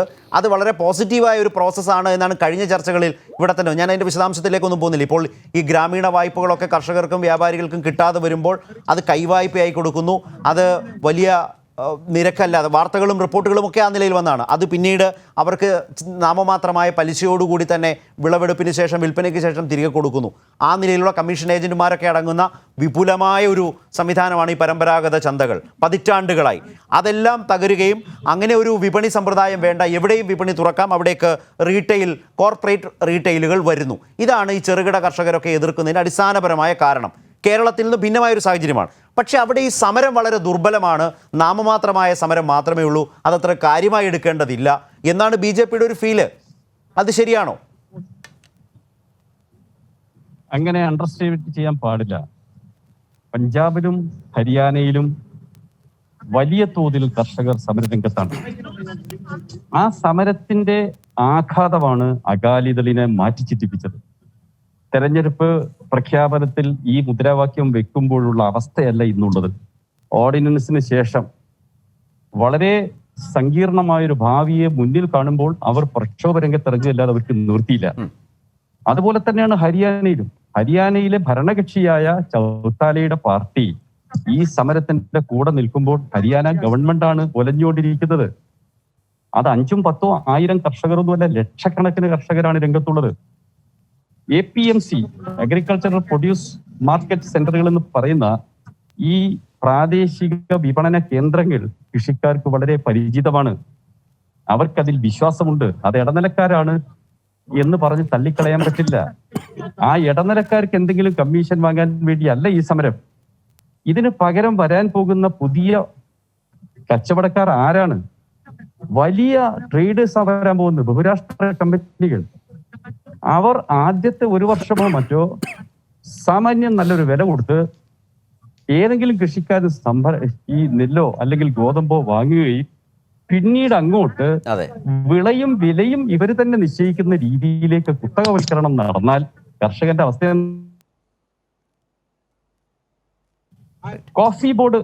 കോഫി സംഭരിച്ചിരുന്ന കാലത്ത് വയനാട്ടിലെ കാപ്പി കർഷകർക്ക് ന്യായവില കിട്ടിയിരുന്നു. കോഫി ബോർഡിനെ ഒഴിവാക്കി ഓപ്പൺ മാർക്കറ്റിൽ പോയാൽ കർഷകന് ഇഷ്ടമുള്ളവർക്ക് വിൽക്കാം, നല്ല വില കിട്ടുമെന്ന് വാഗ്ദാനം ചെയ്ത് കോഫി ബോർഡിനെ മാറ്റി. കാപ്പി കൃഷി തകർന്നു. വയനാട്ടിലെ കാപ്പി കർഷകർ ദുരന്തത്തിലായി. ഈ അനുഭവം കേരളീയരായ നമുക്കുണ്ട്. അതാണ് കാർഷിക മേഖലയിൽ വരാൻ പോകുന്നത്. ഇത് മനസ്സിലാക്കിയത് കൊണ്ടാണ് കർഷകർ ഈ നിയമത്തെ എതിർക്കുന്നത്. അതുകൊണ്ടാണ് ഞങ്ങൾ പറഞ്ഞത് ഈ ആശങ്കകൾ അകറ്റാൻ നമുക്ക് അവരുമായി ചർച്ച നടത്താം, സ്റ്റേക്ക് ഹോൾഡേഴ്സിനെ മുഴുവൻ വിളിക്കാം. ആ ചർച്ച നടത്തി ഒരു അഭിപ്രായ സമന്വയം ഉണ്ടാക്കാനാണ് ഒരു കമ്മിറ്റിയെ വെക്കാൻ ഞങ്ങൾ നിർദ്ദേശിച്ചത്. എത്രയോ ബില്ലുകൾ സെലക്ട് കമ്മിറ്റിക്ക് പോകുന്നുണ്ട്, പാർലമെന്റിന്റെ സ്റ്റാൻഡിംഗ് കമ്മിറ്റിക്ക് പോകുന്നുണ്ട്. അങ്ങനെ വരുമ്പോൾ നിയമം കുറ്റമറ്റതാകും. ഇവിടെ അതിവേഗം കോർപ്പറേറ്റുകൾ ഇരിക്കണം. ഭാരതീയ കിസാൻ സംഘം മാത്രമല്ല, വ്യവസായ മേഖലയിൽ വരുന്ന തൊഴിൽ നിയമ ഭേദഗതികളിൽ BMS എതിർക്കുന്നില്ലേ? അത് സംഘപരിവാർ സംഘടനയല്ലേ? നീതി ആയോഗിന്റെ ആസ്ഥാനത്ത് ഹാർവാർഡ് യൂണിവേഴ്സിറ്റിയിലെ വിദഗ്ധന്മാരാണ് ഇരിക്കുന്നത്. അവർക്ക് ഭാരതീയത അറിയില്ല എന്നാണ് BMSന്റെ നാഷണൽ എക്സിക്യൂട്ടീവിന്റെ പ്രമേയത്ത് പറയുന്നത്. അവർ ഈ തൊഴിൽ നിയമ പരിഷ്കാരത്തെ ശക്തമായി എതിർക്കുന്നു. കൽക്കരി പണിമുടക്കിൽ അവരുണ്ടായിരുന്നു. ഉപരോധ മേഖലയിലെ ഓർഡിനൻസ് ഫാക്ടറികളിലെ തൊഴിലാളികൾ പണിമുടക്ക് നടത്താൻ ബാലറ്റ് എടുത്തപ്പോൾ BMS അനുകൂലിച്ചു. അവിടെ പണിമുടക്കിൽ BMS ഞങ്ങളോടൊപ്പം ഉണ്ട്. എങ്ങനെയാണ് ഈ സാഹചര്യം ഉണ്ടാകുന്നത്? ഇത് വളർന്നു വന്നാൽ ഈ പറയുന്ന ഭൂരിപക്ഷമെല്ലാം അലിഞ്ഞില്ലാതാവും. കോർപ്പറേറ്റുകളെ സഹായിക്കുന്ന ഈ നയം ജനങ്ങളെ മാറി ചിന്തിപ്പിക്കും. അവിടേക്കാണ് കാര്യങ്ങൾ പോകുന്നത്. വർഗീയവൽക്കരിച്ചും ജനങ്ങളെ ഭിന്നിപ്പിച്ചും രാഷ്ട്രീയ നേട്ടമുണ്ടാക്കാൻ കഴിയാത്ത വിധത്തിൽ ജനങ്ങളിൽ വലിയ ഐക്യമുണ്ടാകുന്ന ഒരവസ്ഥ ഇന്ന് ഇന്ത്യയിൽ രൂപം കൊള്ളുകയാണ്. ശ്രീ എളമരം കരീം, ഇപ്പോൾ BMS കൂടി ഈ സർക്കാരിൻ്റെ നയങ്ങൾക്കെതിരാകുന്നത് ശ്രീ ശിവശങ്കർ ചൂണ്ടിക്കാട്ടിയല്ലോ. നേരത്തെ ഭാരതീയ കിസാൻ സംഘമാണ് എങ്കിൽ BMSഉം. അപ്പോൾ ഈ അടിസ്ഥാനപരമായ ജനവിഭാഗങ്ങൾ വല്ലാതെ ഈ കേന്ദ്ര സർക്കാരിൻ്റെ നയങ്ങൾ കൊണ്ട് വീർപ്പുമുട്ടുകയും സർക്കാരിനെതിരാവുകയും നിങ്ങളുടെ തന്നെ ജനവിഭാഗം നിങ്ങൾക്കെതിരാവുകയും ചെയ്യുന്ന അനുഭവങ്ങൾ. പക്ഷേ ഉത്തരവാദിത്വം മറ്റ് നിലകളിലുള്ള ഘടകകക്ഷികൾ ഈ അപകടം കണ്ട് ഈ പറഞ്ഞ മുങ്ങുന്ന കപ്പൽ എന്ന മട്ടിൽ ഈ അവരവരുടെ സംസ്ഥാനങ്ങളിലെ പ്രായോഗിക രാഷ്ട്രീയം കണ്ടുകൊണ്ട് നേരത്തെ പുറത്തു വരുന്നു, നിലപാടുകൾ സ്വീകരിക്കുന്നു. ഇത് പറയുമ്പോൾ ഈ തർക്കവിഷയമായി വന്ന ഈ ബില്ലുകൾ അതിനെ കർഷകർ എന്തുകൊണ്ട് എതിർക്കുന്നു? ഇപ്പോൾ ചർച്ചയിൽ വന്നതുപോലെ ആ കാർഡുകളൊന്ന് കാണാം, ആ വിവരങ്ങൾ നമുക്കൊന്ന് കാണാം. അതിനു മുമ്പ് കാർഡുകളിലേക്ക് വരുമ്പം ഇന്ന് കപിൽ സിബലിൻ്റെ ട്വീറ്റിൽ വളരെ രസകരം എന്നല്ല പറയുക, ഏറ്റവും ശ്രദ്ധേയമായി കണ്ട ഒരു പരാമർശം അദ്ദേഹം നടത്തിയിരുന്നു. ഇത് കോടാനുകോടി ഈ ദരിദ്ര കർഷകരെ അരികുവൽക്കരിക്കുന്നു, അവരുടെ ജീവിതം ദുരിതത്തിലാക്കുന്നു എന്ന് ട്വീറ്റ് ചെയ്യുമ്പോൾ തന്നെ ഇതിൻ്റെ നേട്ടം ഗുണഭോക്താക്കൾ ആരാണ് എന്ന് ചോദിക്കുമ്പോൾ അതൊന്നോ രണ്ടോ പേരുകാരിൽ ഒരുങ്ങുകയാണ്. അതൊന്നും ഒരു ചെറിയ പേരുകാരല്ല. അത് അദ്ദേഹം എഴുതിയത് ഗെയിനേഴ്സ് എന്ന ഹെഡിങ്ങിൽ അദ്ദേഹം കൊടുത്തത് അദാനി ആൻഡ് അംബാനി. കോടാനുകോടി കർഷകരാണ് ഈ തിരുത്തലിലൂടെ, ഈ പരിഷ്കാരത്തിലൂടെ വലിയ ദുരിതത്തിലേക്ക് പോകാൻ പോകുന്നത്. അതിൻ്റെ പല വശങ്ങളും പല പ്രശ്നങ്ങളുമാണ് എല്ലാവരും ഈ വിഷയത്തിൽ ഉന്നയിച്ചത്. അതിലെ സർക്കാർ ഭാഗമാണ് ശ്രീ ശിവശങ്കർ ഡിഫെൻഡ് ചെയ്യുന്നത്, വിശദീകരിക്കുന്നത്. ഞാൻ മുമ്പ് പറഞ്ഞ പോലെ കർഷകർ ഭയക്കുന്നത് എന്താണ് എന്നൊന്ന് നോക്കാം. ഉത്തരേന്ത്യയിലെ പരമ്പരാഗത ഗ്രാമചന്തകൾ തകരും എന്നുള്ള പ്രശ്നമാണ് സ്വതന്ത്ര വിപണി എന്ന നിലയിൽ പറയുമ്പോൾ ശ്രീ എളമരം കരീം നേരത്തെ പറഞ്ഞ കാപ്പി കർഷകരുടെ അനുഭവമുണ്ട്. ദരിദ്ര കർഷകർക്ക് ദോഷമായി മാറും. ഈ റീറ്റെയിലുകൾ പകരം വരും എന്നത് അവർക്ക് ആശ്വാസകരമാവില്ല. ഗ്രാമചന്തകൾക്ക് പകരം സ്വകാര്യ ഔട്ട്ലെറ്റുകൾ എന്ന് പറയുന്നത് കോർപ്പറേറ്റ് ഔട്ട്ലെറ്റുകൾ എന്ന നിലയിലേക്കാണ് വരിക. അത് അവരുടെ കർഷകരെ കടക്കണിയിലാക്കുന്നതിനും ഈ കരാർ കൃഷി പ്രോത്സാഹിപ്പിക്കുന്നതിനും ഇടവരുത്തും എന്ന നില അവരെ സംബന്ധിച്ചുണ്ട്. മറ്റൊരു പ്രധാനപ്പെട്ട വില സ്ഥിരത ഉറപ്പാക്കാനാകില്ല എന്ന പ്രശ്നം അവരുന്നയിക്കുന്നുണ്ട്. അങ്ങനെ വന്നാൽ താങ്ങുവില ഇല്ലാതാകുന്ന സാഹചര്യം വന്നേക്കാം. അങ്ങനെ വന്നാൽ വില സ്ഥിരതയുണ്ടാവില്ല. വലിയ ഭീഷണി രാജ്യത്ത് നേരിടുന്നത് ചെറുകിട കർഷകർക്കാണ് എന്നുള്ള പ്രശ്നം ഈ പശ്ചാത്തലത്തിൽ ഉയരുന്നുണ്ട്. ശ്രീ ഷുക്കൂർ, താങ്കളിലേക്ക് വരും മുമ്പ് ഇന്ന് ഈ സംഭവങ്ങൾ രാജ്യസഭയിൽ ഉണ്ടാകുമ്പോൾ ശ്രീ AK ആൻ്റണി ഞങ്ങളോട് സംസാരിക്കുകയുണ്ടായി. അദ്ദേഹം, ശ്രീ ശിവശങ്കർ താങ്കൾ കേൾക്കണം, അദ്ദേഹം പറഞ്ഞത് ചെയറിന് തന്നെയാണ് ഗുരുതരമായ പിഴവ് സംഭവിച്ചത്. നേരത്തെ ശ്രീ എളമരം കരീം മാത്രമല്ല, അദ്ദേഹവും പറഞ്ഞു പ്രതിപക്ഷാംഗങ്ങൾക്ക് അവരുടെ അവകാശങ്ങൾ സംരക്ഷിക്കാനോ ഉന്നയിക്കാനോ കഴിയാത്തൊരു സാഹചര്യം ഉണ്ടാക്കി. തെറ്റ് സംഭവിച്ചത് ചെയറിൻ്റെ ഭാഗത്തു നിന്നായിരുന്നു. ശ്രീ AK ആൻ്റണി രാവിലെ കൈരളി ന്യൂസിനോട് പറഞ്ഞതൊന്ന് കേൾക്കാം അല്പം. ഇന്നലെയും ഇന്നും രാജ്യസഭയിലുണ്ടായ സംഭവവികാസങ്ങളെല്ലാം നിർഭാഗ്യകരമാണ്. പക്ഷെ ഇതിനെല്ലാം കാരണം ഗവൺമെന്റ് മാത്രമാണ്. ഗവൺമെന്റ് പിടിവാശി കൊണ്ടാണ് ഈ സംഭവങ്ങളെല്ലാം ഉണ്ടായത്. സാധാരണ രാജ്യസഭയിലെ നടപടിക്രമം 1 മണി കഴിഞ്ഞാൽ രാവിലെയുള്ള സെഷൻ അവസാനിക്കും. അതിനുശേഷം സഭ തുടർന്ന് നടക്കണമെങ്കിൽ രാജ്യസഭയും ഭരണകക്ഷിയും പ്രതിപക്ഷവും തമ്മിൽ അഭിപ്രായ സമന്വയം ഉണ്ടാകണം. കഴിഞ്ഞ കാലങ്ങളിലെ കീഴ്വഴക്കമെല്ലാം അതാണ്. പ്രതിപക്ഷ കക്ഷികളെല്ലാം പറഞ്ഞു ഇടുക്കം വേണ്ട, നമുക്ക് ഇന്ന് സഭ പിരിയാം, നാളെ വീണ്ടും കൂട്ടി ഗവൺമെന്റ് മന്ത്രിയുടെ മറുപടിക്ക് ശേഷം ഈ ബില്ലുകളെ എതിർത്ത് ഉള്ള പ്രമേയം അവതരിപ്പിച്ചവർക്ക് അവർക്ക് പറയാനുള്ളതെല്ലാം കഴിഞ്ഞതിന് ശേഷം കൂട്ടിട്ട് പാസ്സാക്കാമെന്ന് പറഞ്ഞു. അത് കേൾക്കാതെ ഏകപക്ഷീയമായി 1 മണിക്ക് തന്നെ ഇന്ത്യയിലെ കോടാനുകോടി കൃഷിക്കാരെ ഇന്ത്യൻ കോർപ്പറേറ്റുകൾക്കും വിദേശ കോർപ്പറേറ്റുകൾക്കും അടിയറ വയ്ക്കുന്ന, കൃഷിക്കാരുടെ താല്പര്യം മുഴുവൻ അടിയറ വയ്ക്കുന്ന ഈ കരിനിയമം ഇന്നലെ തന്നെ പാസ്സാക്കാനുള്ള പിടിവാശിയാണ് ഇന്നലെ സഭയിലെല്ലാം ബഹളമുണ്ടായത്. ആ ബഹളത്തിനിടയിൽ പ്രതിപക്ഷത്തിന്റെ അഭ്യർത്ഥന നിരാകരിച്ചുകൊണ്ട് ഉപാധ്യക്ഷൻ ആ ബില്ലുകൾ ചർച്ചയില്ലാതെ പാസ്സാക്കി. ബില്ല് എതിർത്ത് പ്രമേയം അവതരിപ്പിച്ച പ്രതിപക്ഷ അംഗങ്ങൾക്ക് സംസാരിക്കാൻ അവസരം കൊടുത്തില്ല. അതാണ് ഇന്നലത്തെ സംഭവങ്ങൾക്കെല്ലാം കാരണം. Shri A Shukkur, Shri A K Antony പറഞ്ഞത് താങ്കൾ കേട്ടല്ലോ. അതായത് ഇതിൽ നിന്ന് ആകെ മനസ്സിലാകുന്ന അല്ലെങ്കിൽ തോന്നിപ്പിക്കുന്ന ഒരു പ്രധാന പ്രശ്നമുള്ളത് എതിർത്താൽ നടപടി, അതൊരു ശരിയായ ജനാധിപത്യ കീഴ്വഴക്കമാണോ? കാരണം എന്തു ചെയ്യും പ്രതിപക്ഷാംഗങ്ങളുടെ വോട്ടെടുപ്പിന് വേണ്ടി അവകാശപ്പെടുക എന്ന് മാത്രമല്ല, അതിനു മുമ്പുള്ള ഓരോ തരം അവകാശങ്ങളും നിഷേധിക്കപ്പെടുന്ന ഘട്ടത്തെക്കുറിച്ച് എളമരം കരീം വിശദീകരിച്ചു. രാജ്യസഭാംഗമായിട്ടുള്ള എ കെ ആന്റണി പറഞ്ഞത് നമ്മൾ കേട്ടു. ഈ പശ്ചാത്തലത്തിൽ ഓരോ ഘട്ടത്തിലും ഈ എതിർത്താലുടൻ നടപടി എന്നൊരു സമീപനമാണോ കേന്ദ്ര സർക്കാരിൻ്റെ ഭാഗത്തു നിന്ന് രാഷ്ട്രീയമായ അടക്കം ബോധ്യപ്പെടുന്നത്? ഇന്നത്തെ നടപടികൾ തോന്നുമ്പോൾ 8 പേരെ സസ്പെൻഡ് ചെയ്ത് പുറത്തു നിർത്തുമ്പോൾ അവർ പുറത്ത് സമരം ചെയ്യുകയാണ്. ഇപ്പോഴും അവിടെ ഇരുന്നുകൊണ്ടാണ്, ആ സമരപ്പന്തലിൽ ഇരുന്നുകൊണ്ടാണ് എളമരം കരീം ഈ ചർച്ചയിൽ പങ്കെടുക്കുന്നത്. ശരത്ത് പറഞ്ഞത് ശരിയാണ്. എതിർത്താൽ നടപടി, അല്ലെങ്കിൽ പ്രതിഷേധം പറഞ്ഞാൽ നടപടി, ശക്തമായി മറ്റ് ഇത് നമുക്ക് യോജിച്ചതല്ല, ഇതിൻ്റെ സത്യാവസ്ഥ പറഞ്ഞാൽ നടപടി. ഇത്രയും ഏകാധിപത്യപരമായ രീതിയിൽ ഒരു ജനാധിപത്യ പ്രക്രിയയിൽ എടുക്കേണ്ട നിലപാടുകളും നടപടികളും എടുക്കേണ്ട ഒരു ഗവൺമെൻറ്റിൻ്റെ ആ യഥാർത്ഥ ഗവൺമെൻറ്റിൻ്റെ ചിത്രമല്ല നമ്മൾ കഴിഞ്ഞ ദിവസങ്ങളിൽ കാണുന്നത്. അതായത് ജനാധിപത്യത്തിൻ്റെ ഒരു ഇരുണ്ട ദിനം, കറുത്ത ദിനമായിട്ടാണ് ഇന്നലത്തെ നടപടിയെ നമുക്ക് കാണാൻ കഴിയുക. കാരണം ഇത്രമാത്രം ഏകാധിപത്യപരമായ രീതിയിൽ ഒരു ഇത് നടത്തിയിരിക്കും, ഞങ്ങൾ വോട്ട് എടുപ്പിന് പോലും പോകാൻ തയ്യാറല്ല എന്ന ധിക്കാരപരമായ ഒരു നിലപാട് ഇത്രയും കോടാനുകോടി വരുന്ന കർഷകരുടെ ഒരു കാർഷിക രാജ്യത്തിലെ കർഷക താല്പര്യത്തിന് വേണ്ടി പോരാടുമ്പോൾ ഇങ്ങനെയാകാമോ? എന്താ ഇപ്പോഴത്തെ സ്ഥിതി? ഇത് ശിവശങ്കർ പറയുന്ന കേട്ടാൽ തോന്നുന്നു ഇതെന്താ ചെറിയ പ്രക്ഷോഭമാണ്, ഇത് വലിയ പ്രക്ഷോഭമല്ല, സമരമല്ല. അത്തരത്തിൽ കൊടുമ്പിരി നോക്കൂ, യാഥാർത്ഥ്യം എന്തെന്ന് നോക്കൂ. നേരത്തെ ഇവിടെ അദ്ദേഹം എളമരം പറഞ്ഞു, എങ്കിലും അതിൻ്റെ വിശദാംശങ്ങൾ ഇന്നുകൂടി ഉണ്ടായ കാര്യങ്ങൾ കൂടി ഒന്ന് പരിശോധിക്കൂ. ഇന്ന് തമിഴ്നാട്ടിലും വലിയ പ്രക്ഷോഭത്തിൻ്റെ ഭാഗമായിട്ട് കർഷക സമരം ഉണ്ടായിരിക്കുന്നു. അത് ഇന്ന് എല്ലാ സ്റ്റേറ്റുകളിലേക്കും വ്യാപിക്കാൻ പോകുന്നു. കാരണം നേരത്തെ ശ്രീ എ കെ ആന്റണി സൂചിപ്പിച്ചതുപോലെ തന്നെ സ്വദേശത്തെയും വിദേശത്തെയും കോർപ്പറേറ്റ് മുതലാളിമാർക്ക് വേണ്ടിയുള്ള അവരുടെ പേരുകൾ വരെ ഇവിടെ സൂചിപ്പിക്കപ്പെട്ടു. ഞാൻ അതിലേക്കൊന്നും പോകുന്നില്ല. പക്ഷെ കോർപ്പറേറ്റ് താല്പര്യം സംരക്ഷിക്കുക, രാജ്യത്തിൻ്റെ താഴെത്തട്ടിൽ പണിയെടുക്കുന്ന, കഷ്ടപ്പെടുന്ന, ജീവിക്കാൻ വേണ്ടി പണിയെടുക്കുന്ന കർഷകരുടെ താല്പര്യം സംരക്ഷിക്കാൻ തയ്യാറല്ലാത്ത ഒരു ഗവൺമെൻറ്, അതിന് ഏത് ചട്ടവും ഞങ്ങൾ ലംഘിക്കും, ഏത് നിയമവും ലംഘിക്കും.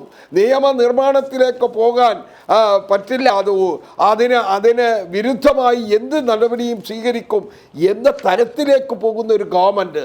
അപ്പോൾ ഒരു ഗവൺമെൻറ് അത്തരത്തിലേക്ക് പോകണമെന്നുണ്ടെങ്കിൽ ഇത് ആലോചിച്ചെടുത്ത തീരുമാനമാണ്.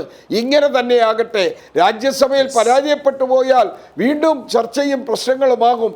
അതുകൊണ്ട് രാജ്യസഭയിൽ പരാജയപ്പെടാൻ പാടില്ല. അതിന് പ്രഖ്യാപനം മതി.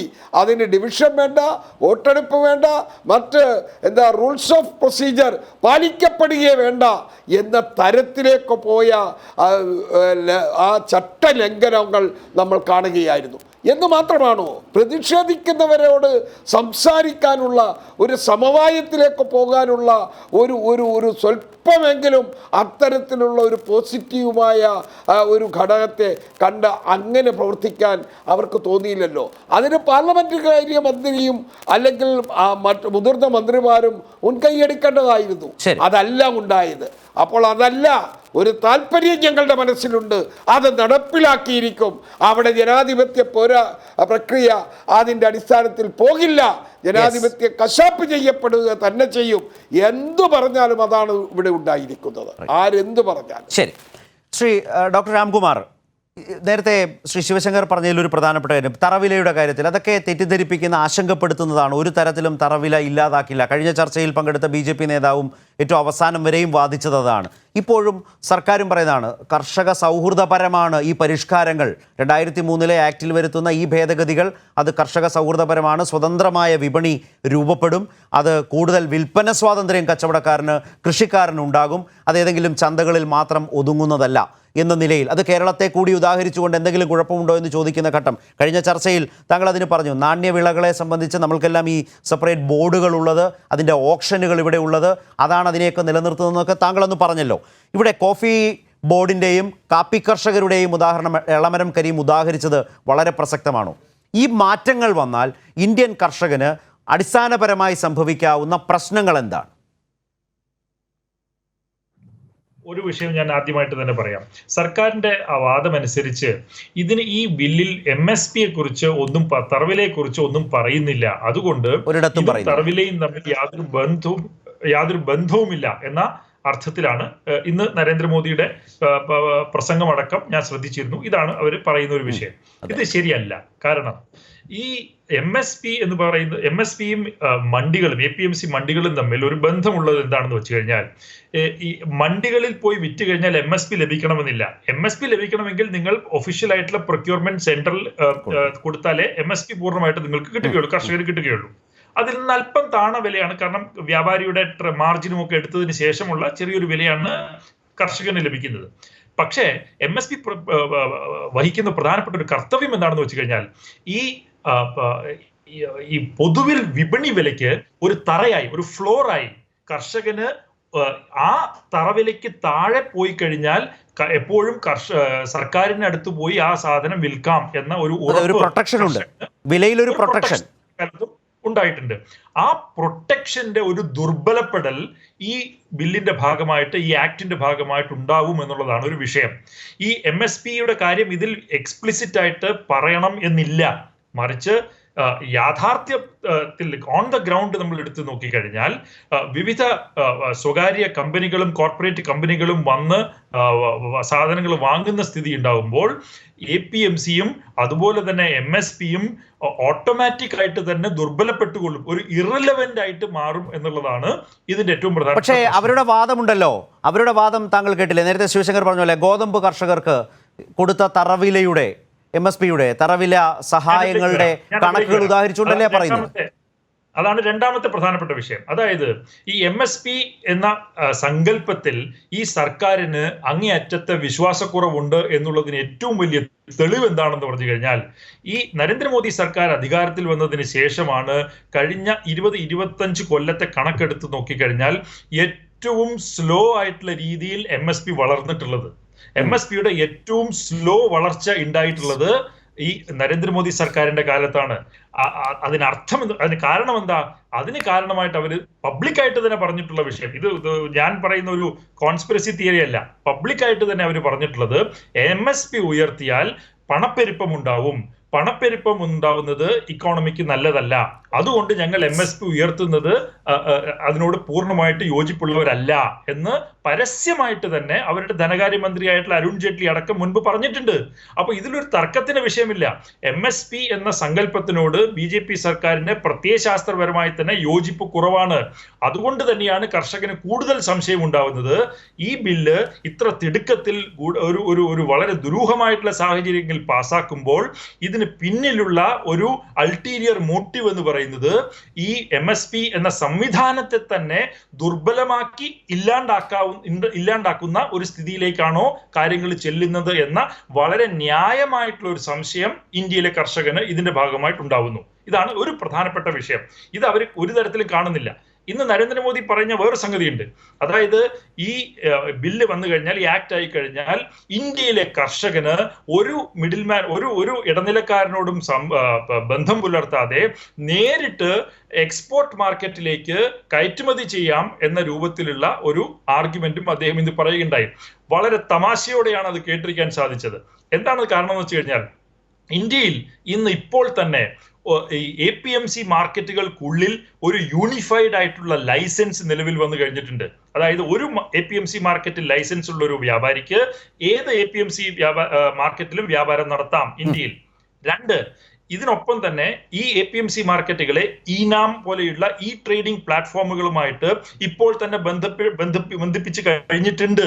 അതുകൊണ്ട് ഏതൊരു വ്യാപാരിക്കും ഇന്ത്യ മുഴുവൻ ഇപ്പോൾ തന്നെ ഈനാം എന്ന പ്ലാറ്റ്ഫോം ഉപയോഗിച്ചുകൊണ്ട് വ്യാപാരം നടത്താനുള്ള സാഹചര്യം ഇപ്പോൾ തന്നെ നിലവിലുണ്ട്. അതിന് APMC ഇല്ലാണ്ടാക്കേണ്ട ഒരാവശ്യവുമില്ല. APMCകൾക്കുള്ളിൽ നിന്നുകൊണ്ട് തന്നെ, ആ ഫ്രെയിംവർക്കിനുള്ളിൽ നിന്നുകൊണ്ട് തന്നെ ഒരു വൺ നേഷൻ വൺ മാർക്കറ്റ് എന്ന സങ്കല്പം യാഥാർത്ഥ്യമാക്കുന്നതിനുള്ള സാഹചര്യം ഇന്ന് നിലവിലുണ്ട്. അപ്പൊ പിന്നെ എന്തിനാണ് ഈ ബില്ലിന്റെ ആവശ്യം എന്നാണ് മനസ്സിലാക്കുന്നത്. ഞാൻ ശ്രീ ശിവശങ്കറിലേക്ക് വരുന്നതിന് മുമ്പ് ശ്രീ എളമരം, ഈ പോയിന്റിൽ നിങ്ങൾക്ക് പറയാനുള്ളത് എന്താണ്? അതായത് ശ്രീ ശിവശങ്കർ പറഞ്ഞ, ഇപ്പോൾ നേരത്തെ BMSനെയൊക്കെ താങ്കൾ ചൂണ്ടിക്കാട്ടി, APMCയെ പരിഷ്കരിക്കുന്നു എന്നാണ് സർക്കാർ പറയുന്നത്.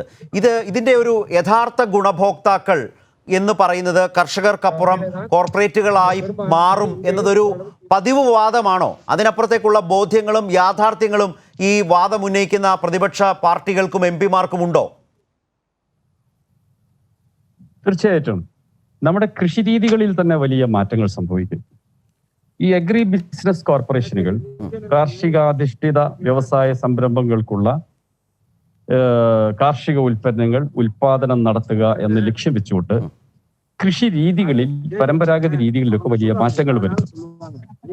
ആ മാറ്റങ്ങൾ വരുത്തുമ്പോൾ അത് കൃഷിക്കാരന് അനുകൂലമായ നിലയിലാവണമെന്നില്ല. കാരണം കോൺട്രാക്ട് ഫാമിന്റെ ഭാഗമായി ചെറിയ ഉൽപാദകരെ അവർ പാട്ടത്തിനോ അല്ലെങ്കിൽ ചെറിയ തുക പ്രതിഫലത്തിനോ അവരുടെ ഭൂമിയുമായി കരാറുണ്ടാക്കി കഴിഞ്ഞാൽ യഥാർത്ഥത്തിൽ തറവര ഇല്ലാത്ത സാഹചര്യത്തിൽ കോമ്പറ്റീറ്റീവ് പ്രൈസ് എന്ന് പറയുന്നത് നിശ്ചയിക്കുന്നതിന്റെ അധികാരി ഈ കോർപ്പറേറ്റുകളായി മാറും. അത് കർഷകന് വലിയ ദുരന്തമുണ്ടാകും.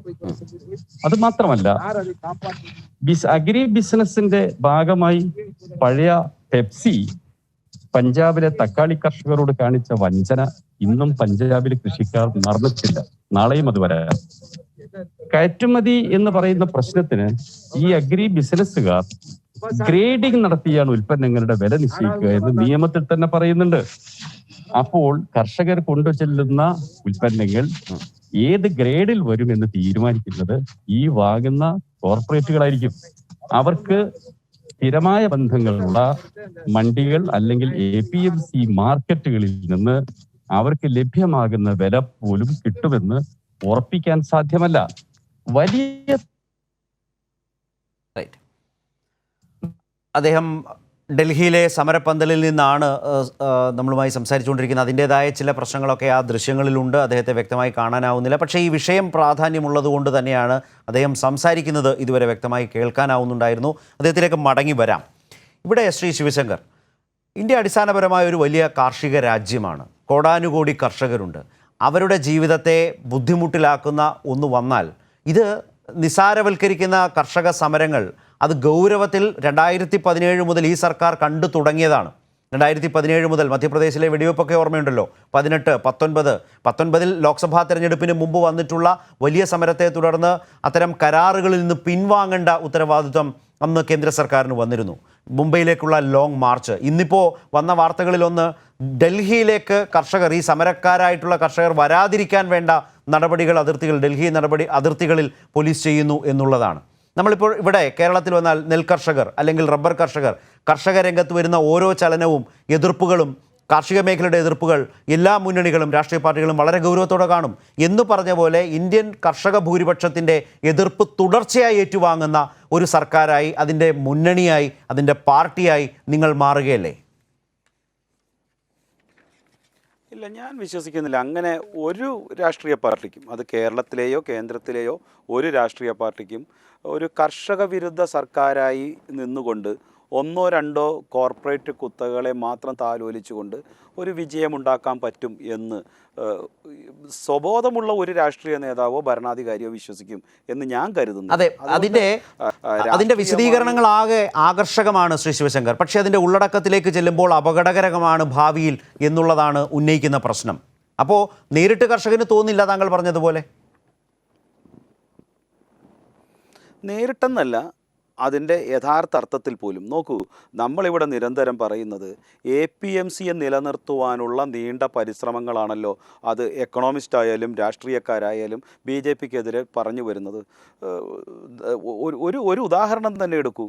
നമ്മൾ ഇത്രയും നാളും APMC നിലവിലുള്ള കാര്യങ്ങൾ ചെയ്തിട്ട് ഒരുപക്ഷെ BJP സർക്കാർ അധികാരത്തിൽ വന്നതിന് ശേഷം ഈനാം പോലുള്ള ഒരു സ്വതന്ത്ര മാർക്കറ്റിംഗ് സംവിധാനം, ഒരു കമ്പ്യൂട്ടർ വൈസ്ഡ് അല്ലെങ്കിൽ നെറ്റ് വൈസ്ഡ് സാധനം ഉണ്ടാക്കിയിട്ടും എത്രത്തോളം ഗുണകരമായ നേട്ടങ്ങൾ കർഷകനുണ്ടായി എന്ന് ആലോചിക്കുമ്പോൾ എനിക്ക് തോന്നുന്നില്ല ഇനി അധികം കാലം കാത്തു നിൽക്കാതെ കൂടുതൽ നേട്ടങ്ങളിലേക്കാണ് നമ്മൾ പോകേണ്ടത്. അത്തരത്തിലുള്ള വലിയ നിയമങ്ങളാണ്, പരിഷ്കരണങ്ങളാണ് നടപ്പിലാക്കേണ്ടത് എന്നതാണ് എൻ്റെ വിശ്വാസം. അല്ലാതെ എനിക്ക് തോന്നുന്നു അതിനെ കൈരളി ചാനൽ പോലുള്ള അല്ലെങ്കിൽ ശ്രീ എളമനം കരീം പോലുള്ള ആളുകൾ ലെനിൻ്റെ വാക്കുകൾ തന്നെ കേൾക്കേണ്ടി വരും.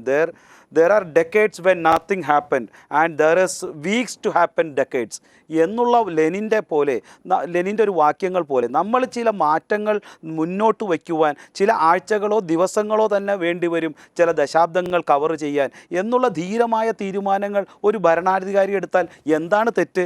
എനിക്കതിലൊരു തെറ്റും തോന്നുന്നില്ല. കാരണം ഈ ഓരോ ദിവസവും എത്രയോ കർഷക ആത്മഹത്യകൾ നടക്കുന്നു എന്ന് നമ്മൾ നിരന്തരം പറയുമ്പോൾ ആ കർഷകരെ കാണാതിരിക്കുവാനുമുള്ള ശ്രമം നമ്മൾ ചെയ്യുന്നത് ബുദ്ധിയല്ല എന്ന് ഞാൻ വിശ്വസിക്കുന്നു.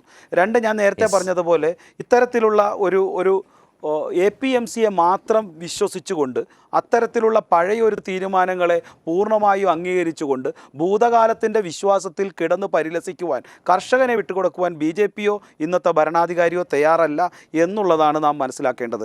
രണ്ട്, MSP എന്നുള്ള act it's only a administration mechanism. It's not directly connected with this kind of a bill and he very correctly says it's not mentioned about a single word in the MSP.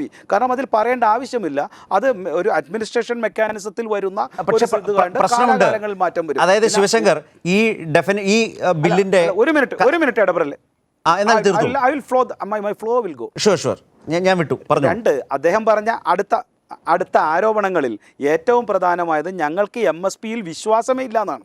ഞാൻ ആദ്യമേ തന്നെ പറഞ്ഞ കാര്യം, കഴിഞ്ഞ വർഷത്തിനേക്കാൾ 30% കൂടുതൽ MSP കൊടുത്ത സർക്കാരിനെ നോക്കിയാണ് അദ്ദേഹം ഈ കുറ്റം പറയുന്നത്. അദ്ദേഹത്തിന് എവിടെ നിന്നാണ് കണക്കെന്ന് എനിക്കറിഞ്ഞുകൂടാ.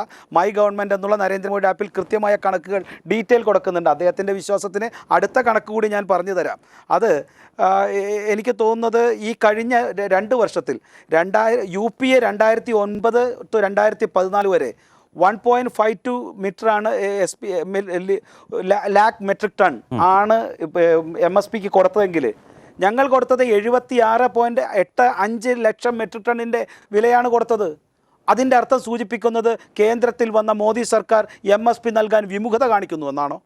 ഇതെല്ലാം കണക്കുകളല്ലേ? ഞങ്ങൾ മുന്നോട്ട് വെച്ച മറുപടി ഉണ്ടെങ്കിൽ ഫിനാൻസ് മിനിസ്റ്ററുടെ കണക്ക് അദ്ദേഹത്തിന്റെ മറുപടി ഉണ്ടല്ല. രണ്ട് പ്രധാനപ്പെട്ട വിഷയങ്ങളാണ് ഈ ഇതുമായിട്ട് ബന്ധപ്പെട്ട് പറയാനുള്ളത്. ഒന്ന്, ഈ കഴിഞ്ഞ 15-20 വർഷത്തെ കണക്കെടുത്ത് നോക്കിക്കഴിഞ്ഞാൽ ഏറ്റവും സ്ലോവസ്റ്റ് ആയിട്ടുള്ള, ഞാൻ പറഞ്ഞ കണക്കുകൾ തെറ്റാണെങ്കിൽ അത് പറയും. താങ്കൾ പറയുന്ന കണക്കിനോട് നിങ്ങൾ പറഞ്ഞ കണക്ക് എനിക്ക് മനസ്സിലായില്ല. അതാണ് ഒരു പ്രധാനപ്പെട്ട വിഷയം. എന്താണ് പറയുന്നത് എനിക്ക് മനസ്സിലായില്ല. ഞാൻ പറയുന്നത് ഞാൻ പറയുന്നത് ഈ 30%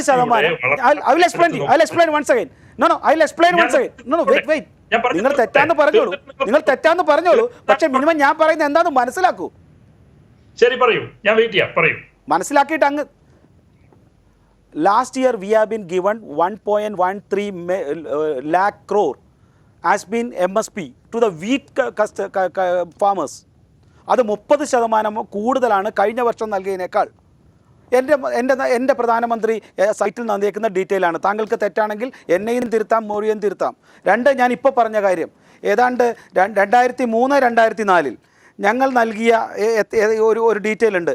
2003 1,14,000 മെട്രിക് ടണ്ണിൻ്റെ വീറ്റ് കൊടുത്തെങ്കിൽ ഇപ്പോൾ 76 ലക്ഷം മെട്രിക് ടണ്ണിൻ്റെ പ്രൈസാണ് ഞങ്ങൾ MSP ആയി നൽകിയിട്ടുള്ളത് 2014 മുതൽ 2020 വരെ. ഇത് എത്ര ഇരട്ടിയാണെന്ന് താങ്കൾ കണക്കിലാക്കി നോക്കൂ. എന്നിട്ട് എങ്ങനെയാണ് നരേന്ദ്രമോദി സർക്കാർ, BJP സർക്കാർ MSPക്ക് വിരുദ്ധമായാണ് രാഷ്ട്രീയവും സാമ്പത്തികവുമായ ഒരു ദിശാസൂചിക നടത്തുന്നതെന്ന് താങ്കൾ പറയുന്നത്? എന്താണ് ഡോക്ടർ രാംകുമാറിന്റെ തിയറി? ഇത് വലിയ തമാശയാണ്.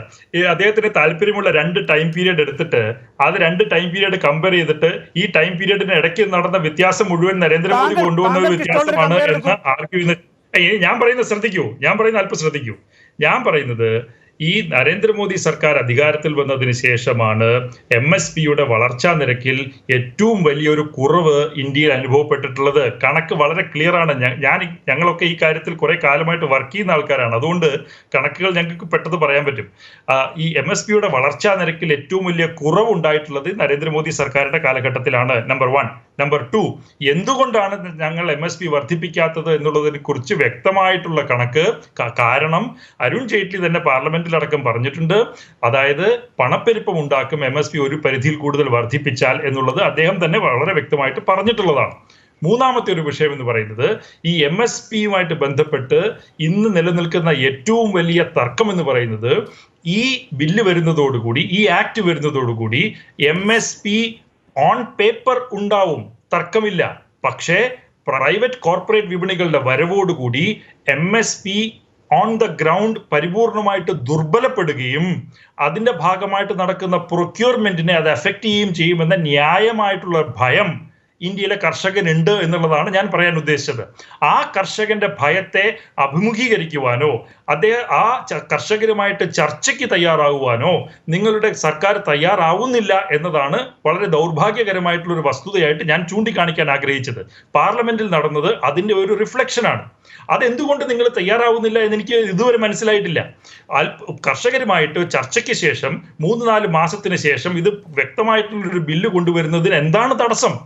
ആ ചർച്ചയ്ക്ക് ഇവിടെ എന്താണ് പ്രശ്നം എന്നുള്ളതാണ് എനിക്ക് മനസ്സിലാവാത്തത്. അതുകൊണ്ടാണ് നിങ്ങളുടെ സ്വന്തം ഓർഗനൈസേഷൻസിനെ പോലും അദ്ദേഹം രാജിവെക്കണം എന്നാണ് അദ്ദേഹം ആവശ്യപ്പെടുന്നത്. ഞാൻ ഡോക്ടർ രാംകുമാർ, ഇതിലൊരു സാമൂഹ്യ നിരീക്ഷണം നടത്തിയ ഒരാളെന്നുള്ള നിലയിൽ ഒരല്പം രാഷ്ട്രീയം കൂടി, ഇത്രയേറെ കർഷകരെ എതിരാക്കുന്ന ഒരു നടപടിയിലേക്ക് ഒരു സർക്കാർ, അവരുടെ ഒരു വോട്ട് ബേസിൽ ഈ കർഷകരും ഉണ്ടാകുമല്ലോ പല തരത്തിൽ. ഈ സംസ്ഥാനങ്ങളിലൊക്കെ, ഉത്തർപ്രദേശിലൊക്കെ ഇപ്പോൾ ഭരിക്കുന്നത് BJP ആണ്, അവിടെ വലിയ സമരമുണ്ട്. പഞ്ചാബിൽ അകാലിദളിനുണ്ടാകുന്ന ക്ഷീണം BJPയെ ബാധിക്കുന്നതാണ്. ഹരിയാനയിൽ ഉണ്ടാകുന്ന പ്രശ്നങ്ങൾ, മറ്റ് സംസ്ഥാനങ്ങളിൽ ഉണ്ടാകുന്ന പ്രശ്നങ്ങൾ. എന്നിട്ടും അതിനപ്പുറത്തേക്ക് പോകാൻ കഴിയും എന്ന് BJP കരുതുന്നത് സതുദ്ദേശപരമാണോ അതോ മറ്റേതെങ്കിലും തരത്തിലുള്ള ധാരണയുടെ അടിസ്ഥാനത്തിലാണോ? ഈ ധാരണയല്ല. BJPയുടെയും ഈ സർക്കാരിനും ഏത് രൂപത്തിലാണ് ഇന്ത്യയിലെ വ്യാപാര വിപണി മേഖല നടപ്പിൽ ഉണ്ടാവേണ്ടത്, അത് ഫങ്ഷൻ ചെയ്യേണ്ടത് എന്നുള്ളതിനെ കുറിച്ചിട്ടുള്ള കൃത്യമായിട്ടുള്ള ഒരു പ്രത്യയശാസ്ത്രപരമായിട്ടുള്ള നിലപാട് ഈ BJP സർക്കാരിനുണ്ട്. അതവർ മറച്ചു വെക്കേണ്ട കാര്യമില്ല. അതൊരു കൃത്യമായിട്ടുള്ള വലതുപക്ഷ നിലപാടാണ്. അത് കൃത്യമായിട്ടുള്ള ഒരു പ്രോ കോർപ്പറേറ്റ് നിലപാടാണ്. അത് കൃത്യമായിട്ടുള്ള ഒരു പ്രോ മാർക്കറ്റ് നിലപാടാണ്. ആ നിലപാടിൽ ഉറച്ചു നിന്നുകൊണ്ടാണ് അവർ ഈ പ്രവർത്തനങ്ങൾ മുഴുവൻ കൊണ്ടുവന്നിട്ടുള്ളത്. ഈ ലോകം മുഴുവൻ, എല്ലാ പ്രധാനപ്പെട്ട രാജ്യങ്ങളും കോവിഡ് മഹാമാരിയുടെ പശ്ചാത്തലത്തിൽ ഭരണകൂടത്തെ തിരിച്ചു കൊണ്ടുവന്ന് വിപണിയുടെ റോൾ കുറച്ചു കൊണ്ടുവരാൻ ആഗ്രഹിക്കുന്ന സാഹചര്യത്തിൽ ഇന്ത്യയിലെ സർക്കാർ എന്താ ചെയ്തത്? ആത്മനിർഭർ പാക്കേജിന്റെ ഭാഗമായിട്ട് കൂടുതൽ പൊതുമേഖലയിലെ സ്ഥാപനങ്ങൾ വിറ്റഴിക്കുക, അതുപോലെ ഇത്തരത്തിലുള്ള ഡിസ്ഇൻവെസ്റ്റ്മെന്റ് വഴി കൂടുതൽ പൈസ ഉണ്ടാക്കുക, അതുപോലെ തന്നെ തൊഴിൽ നിയമങ്ങളിൽ ഭേദഗതി വരുത്തിക്കൊണ്ട് ഹയർ ആൻഡ് ഫയർ എന്ന് പറയുന്നത് യാഥാർത്ഥ്യമാക്കുക. ഇതൊക്കെയാണല്ലോ ഇവിടെ നടന്നു വരുന്നത് കോവിഡിന്റെ മറവിൽ. അതുകൊണ്ട് തന്നെ ഈ കോവിഡിന്റെ മറവിൽ നടക്കുന്ന മൂന്നാമതൊരു പ്രധാനപ്പെട്ട കൊള്ളയായി ഒരു കോർപ്പറേറ്റുകൾക്ക് ദാസ്യവേല ചെയ്യുന്ന നടപടിയുടെ ഭാഗമായിട്ട് തന്നെയാണ് ഈ ബില്ലിനെയും കാണാനായിട്ട് സാധിക്കുക. ഒരു സംശയവും വേണ്ട. ശ്രീ ഷുക്കൂർ, ഇപ്പോൾ ഡോക്ടർ രാംകുമാറിനെ പോലെയുള്ള ആളുകൾ ഇതിൽ വളരെ സൂക്ഷ്മമായ നിരീക്ഷണം നടത്തുന്ന, വർഷങ്ങളായി അതേക്കുറിച്ച് പഠിക്കുന്ന ആളുകൾ പറയുന്ന സൂചനകളുണ്ട്, മുന്നറിയിപ്പുകളുണ്ട്. അത് ഈ വിഷയത്തെ കുറെ കൂടി ഗൗരവമായി സമീപിക്കാൻ സമൂഹത്തെ പ്രേരിപ്പിക്കേണ്ടതാണോ? തീർച്ചയായും ശ്രീ രാംകുമാർ വളരെ വിശദമായി, വളരെ സമഗ്രമായി ആ കാര്യങ്ങൾ ഇവിടെ വിശദീകരിക്കുകയുണ്ടായി. അപ്പോൾ ഈ ഗവൺമെൻറ്, അതായത് നരേന്ദ്രമോദി സർക്കാരിൻ്റെ ആ കാലഘട്ടം, ഈ കഴിഞ്ഞ 6 വർഷക്കാലം ഒന്ന് നമ്മൾ പരിശോധിച്ചാൽ ഇതെല്ലാം വ്യക്തമാണ്. എന്താണ് ഈ സർക്കാരിൻ്റെ ലക്ഷ്യം, എങ്ങോട്ടാണ് ഈ സർക്കാരിൻ്റെ പോക്ക്, ഈ സർക്കാരിൻ്റെ നിലപാടുകളും നടപടികളും നയസമീപനങ്ങളും എവിടെ എന്ന് വ്യക്തമാണ്. ഇപ്പോൾ കാർഷിക രംഗത്തെ പ്രശ്നങ്ങൾ ശരിക്കും വളരെ വിശദമായി പറഞ്ഞു. ഇവിടെ ശിവശങ്കർ അതിനെ ന്യായീകരിക്കാൻ വേണ്ടി ചില കാര്യങ്ങൾ വിശദീകരിച്ചു. ഞാൻ ശിവശങ്കറിനോട് ചോദിക്കട്ടെ, ശിവശങ്കർ, ഈ വിഷയത്തിൽ ഈ ഗവൺമെൻറ്റിന് ആത്മാർത്ഥതയുണ്ടെങ്കിൽ കോർപ്പറേറ്റുകളെ സഹായിക്കുകയല്ലാതെ കർഷകരെ സഹായിക്കാനും കാർഷിക രാജ്യമായ നമ്മുടെ രാജ്യത്തെ അടിസ്ഥാന വർഗം എന്ന് പറയാവുന്ന തരത്തിൽ നമുക്ക് ഈ കാർഷിക താല്പര്യങ്ങൾ സംരക്ഷിച്ചു കൊണ്ടുള്ള കർഷകരോടുള്ള താല്പര്യത്തിൻ്റെ അടിസ്ഥാനത്തിലുള്ള നിലപാടുകൾ അവരുമായി അവർക്കെന്തെങ്കിലും സംശയമുണ്ടെങ്കിൽ അത് തീർത്തു കൊടുക്കാൻ വേണ്ടിയുള്ള നടപടികളിലേക്ക് സർക്കാർ പോകേണ്ടതായിരുന്നു. അങ്ങനെ പോകും എന്നായിരുന്നല്ലോ പല തെരഞ്ഞെടുപ്പ് ഘട്ടങ്ങളിലും ഈ സർക്കാരിൻ്റെ ഭാഗമായി നരേന്ദ്രമോദി തന്നെ വിശദീകരിച്ചിട്ടുള്ളത്. തെരഞ്ഞെടുപ്പിൽ വോട്ട് കിട്ടാൻ വേണ്ടി പലതും പഴയ കാര്യങ്ങൾ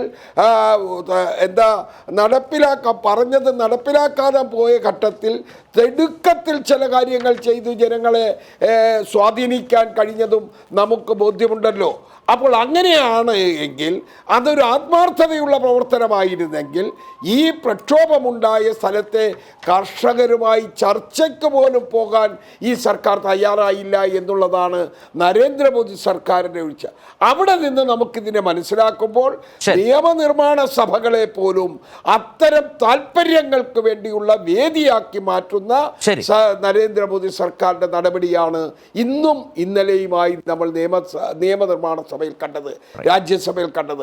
അപ്പോൾ അതിശക്തമായ പ്രക്ഷോഭത്തിന് ഇപ്പോൾ എല്ലാ സംസ്ഥാനത്തു നിന്നും കർഷകർ ഒരുങ്ങുകയാണ്.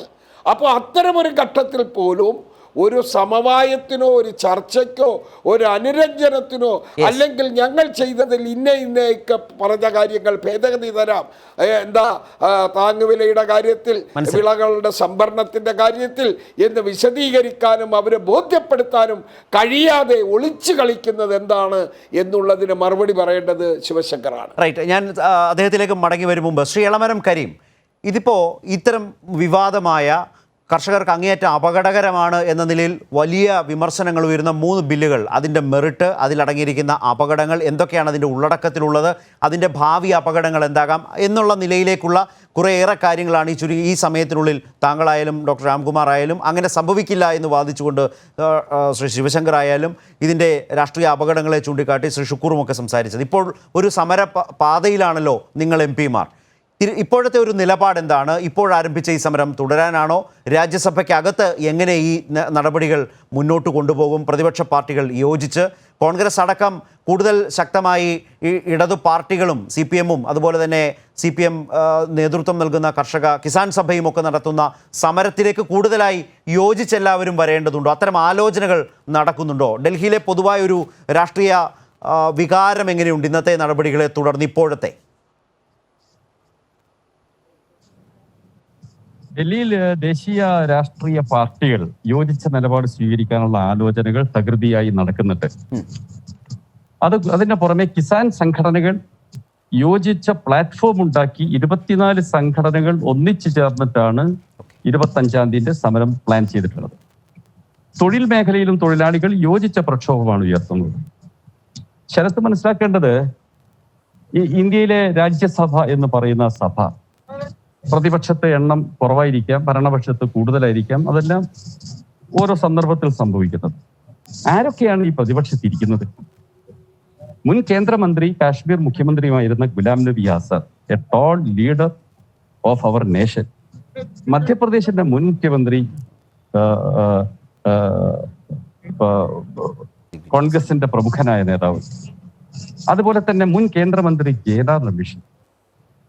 മുൻ കേന്ദ്രമന്ത്രി ആനന്ദ് ശർമ്മ, ഞങ്ങളെപ്പോലുള്ള സാധാരണ രാഷ്ട്രീയ പ്രവർത്തകരോട് ദേശീയ തലത്തിൽ അറിയപ്പെടുന്ന പ്രഗത്ഭരായ മുൻ മന്ത്രിമാരും മുൻ മുഖ്യമന്ത്രിമാരും ഒക്കെ അടങ്ങുന്ന ഒരു സഭയിൽ ഒരഭിപ്രായം പറഞ്ഞാൽ പോലും സ്വീകരിക്കാൻ പറ്റാത്ത വിധത്തിലുള്ള ഒരു നിലപാടിലേക്ക് ഭരണകക്ഷി പോയാൽ അവരിൽ ജനാധിപത്യത്തിന്റെ സംരക്ഷണം നമ്മൾ എങ്ങനെയാണ് ഉറച്ചു വിശ്വസിക്കുക?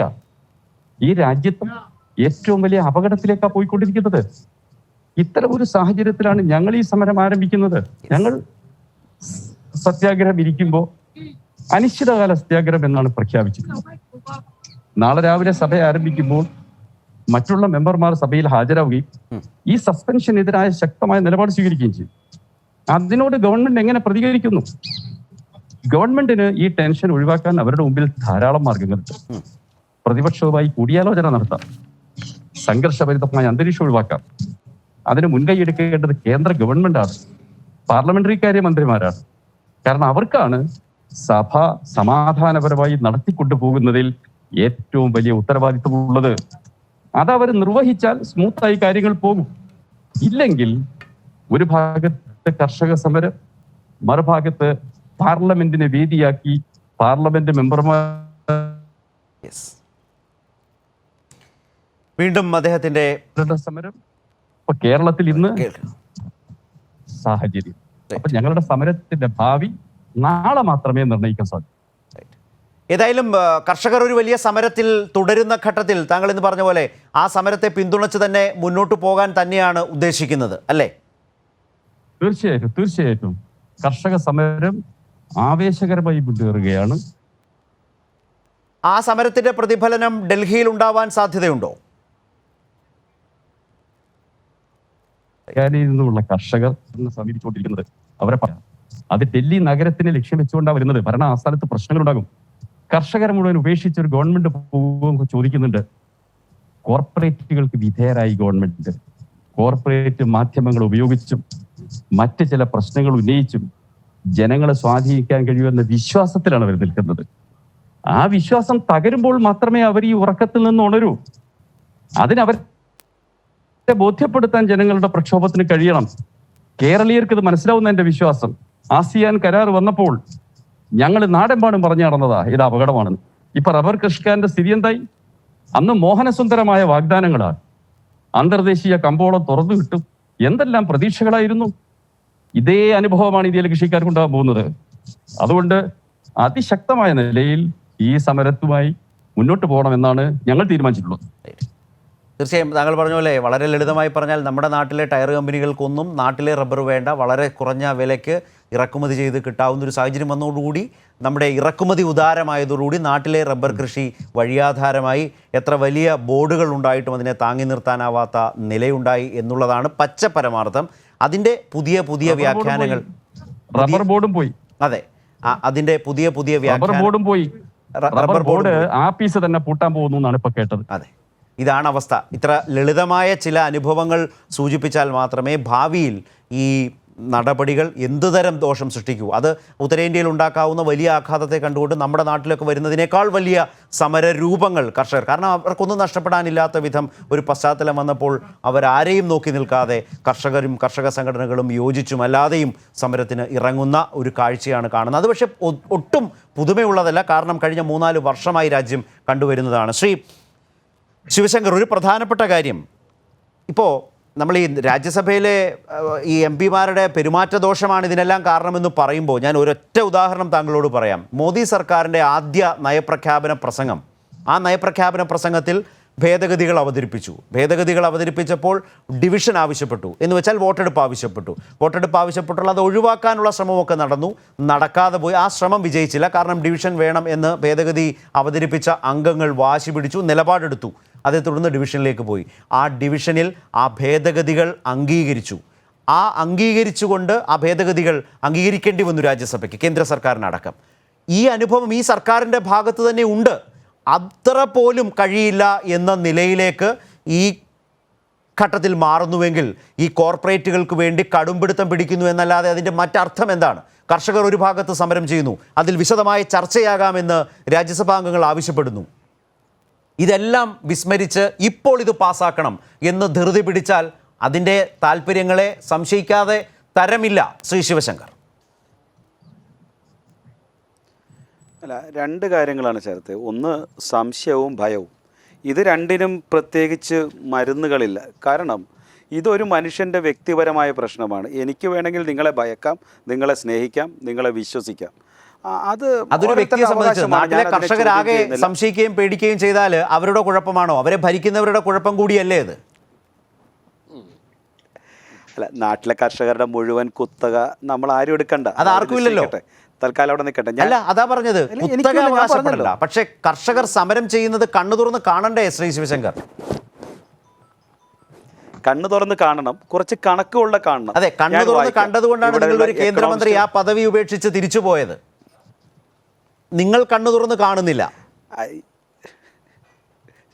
ഞാനൊന്ന് പറഞ്ഞ് തീർന്നോട്ടെ. അങ്ങേക്ക് ചോദ്യം വേണമെങ്കിൽ ഇരുന്ന് ചോദിച്ചോളൂ, ഞാൻ കാത്തിരിക്കാം. കഴിഞ്ഞ ചോദ്യങ്ങൾ കഴിഞ്ഞെങ്കിൽ ഞാൻ തുടങ്ങാം. ശരി ശരി. ഞാൻ കണക്കുകളെ വിശ്വസിക്കുന്നു. ഞാൻ എക്കണോമിസ്റ്റ് അല്ല, ഞാൻ രാഷ്ട്രീയക്കാരനാണ്. എനിക്ക് വാചകം കൊണ്ട് വേണമെങ്കിൽ ഒരു 10 മിനിറ്റ് ഇത് പിടിച്ചു നിൽക്കാം. പക്ഷേ I still believe I have to answer to an economist in an economist way and I will present in a കൃത്യമായ കണക്കുകൾ വെച്ച് തന്നെ ഞാൻ പറയാം. അദ്ദേഹത്തിന് വേണമെങ്കിൽ എഴുതിയെടുക്കാം, പിന്നെ തെറ്റുപറ്റിയെന്ന് പറയരുത്. The MSP comparison between the UPA and NDA, അതാണല്ലോ ശ്രദ്ധിക്കേണ്ടത്. അത് വേണമെങ്കിൽ ഷുക്കൂറിനും വേണമെങ്കിൽ അതിന് അഭിപ്രായം ഉണ്ടെങ്കിൽ പറയാം. അതായത് പാഡിയുടെ കാര്യത്തിൽ 2009 1000 രൂപയാണ് കൊടുത്തിരുന്നത്. 2014 ആയപ്പോൾ BJP സർക്കാർ 1310 രൂപ നൽകി. 2020 നൽകുന്നത് 1868 രൂപയാണ്. എന്താണ് കേട്ടില്ല? കമ്പാരിസൺ ദയവായിട്ട് അത് ചെയ്യരുത്. ഞാൻ കൃത്യമായിട്ടുള്ള കണക്ക് താങ്കളുടെ മുന്നിൽ ഇപ്പൊ പ്രസന്റ് ചെയ്ത് തരാം. അത് തെറ്റാണെന്നാണോ പറയുന്നത്? ശിവശങ്കറിന്റെ കണക്ക് തെറ്റാണെന്നാണോ? അതെ, ശിവശങ്കറിന്റെ കണക്ക് തെറ്റാണെന്ന് തന്നെയാണ് ഞാൻ പറയുന്നത്. കാരണം എന്താണെന്ന് വെച്ച് കഴിഞ്ഞാൽ ഞാനിപ്പോ ഈ ചർച്ചയുടെ ഈ ഇടവേളയില് ഞാൻ അതിന്റെ കണക്ക് വളർച്ചാ നിരക്ക് ഞാൻ എടുത്തു നോക്കി. ഞാനൊന്ന് പറഞ്ഞോട്ടെ, അത് കഴിഞ്ഞ് താങ്കൾ പറഞ്ഞോളൂ. അല്ല, വളർച്ചാ നിരക്കല്ല സാർ, വളർച്ചാ നിരക്കല്ല. അല്ലല്ല, ഒരു മിനിറ്റ്. അല്ല, ഞാൻ താങ്കൾ പറഞ്ഞ എതിർത്തില്ലല്ലോ ശരത്. ഇത് ശരിയല്ല, ഇത് ശരിയല്ല. ഞാൻ പറഞ്ഞ് തീരട്ടെ. താങ്കൾ വളർച്ചാ നിരക്ക് പറഞ്ഞപ്പോൾ വളർച്ചാ നിരക്ക് പറഞ്ഞപ്പോൾ ഞാൻ നേരത്തെ പറഞ്ഞ കണക്കാണ്. ഇതിപ്പോൾ 2009 1000 രൂപയാണ് പാഡിയുടെ വില. തെറ്റെങ്കിൽ താങ്കൾ പറയൂ. 2, വീറ്റിന്റെ വില 1100 ആയിരുന്നു, 1400 ആയി 2014. 2020 ആയപ്പോൾ 1925 രൂപയായി. ഇത് തന്നെ കോട്ടന്റെ കാര്യത്തിൽ 2500 ആയിരുന്നു 2009, അത് 3700 ആയി. ഏതാണ്ട് ഇരട്ടിയായിട്ട് 5825 ആയി. നിക്ക് ചേർത്തേ, കണക്ക് തുടങ്ങണേ ഉള്ളൂ. അപ്പോ കൊപ്രയുടെ വില കേരളത്തിൽ 4440-50 രൂപയായിരുന്നു, അത് 5250 ആയി. 990-60 രൂപ. എന്തെങ്കിലും തെറ്റുണ്ടോ? ഒരു ഞാൻ വേറെ പല വിലയും പറയാം. പിന്നെ അങ്ങനെ APMC എന്താ തുടങ്ങാത്ത? എന്ന കേരളത്തിൽ എന്താ APMC തുടങ്ങുക? നിങ്ങൾ എന്താ ഇത്ര വലിയ കെട്ടിയോഷിച്ച് APMC കേരളത്തിൽ തുടങ്ങാത്ത? അപ്പൊ നിങ്ങൾക്ക് തന്നെ അറിയാം APMC കർഷകന് തെറ്റാണെന്ന്. കേരളത്തിൽ ഭരണം വന്നല്ലോ, CPM-ന്റെ ഭരണമുണ്ടല്ലോ. നിങ്ങൾക്ക് തുടങ്ങിക്കൂടെ? ഒരു മാണ്ടി തുടങ്ങ്, എന്നിട്ട് മുഴുവൻ CPM-ന്റെ നേതാക്കളെയും അതിന്റെ കുത്തക കർഷകരുടെ ചെയ്യാനാക്ക്. നിങ്ങൾക്ക് എന്ത് തകർക്കുന്നു? അപ്പൊ APMC തുടങ്ങുമ്പോൾ കേരളത്തിൽ നിങ്ങൾക്ക് ധൈര്യമില്ലല്ലോ. അപ്പൊ എന്നിട്ട് മറ്റുള്ള കർഷകരുടെ നെഞ്ചത്തേക്ക് ഇത്തരത്തിലുള്ള കേന്ദ്ര സർക്കാർ കൊണ്ടുവന്ന ബില്ല്, ഇത് വേറെ ആരും കൊണ്ടുവന്നതല്ല, കേന്ദ്ര സർക്കാർ കൊണ്ടുവന്ന ബില്ലിലെ വ്യവസ്ഥകളെ കേരള സർക്കാർ കഴിഞ്ഞ ദിവസം മുതൽ ഈ കഴിഞ്ഞ 70 വർഷമായിട്ട് കേരളത്തിൽ എന്തുകൊണ്ട് നിങ്ങൾ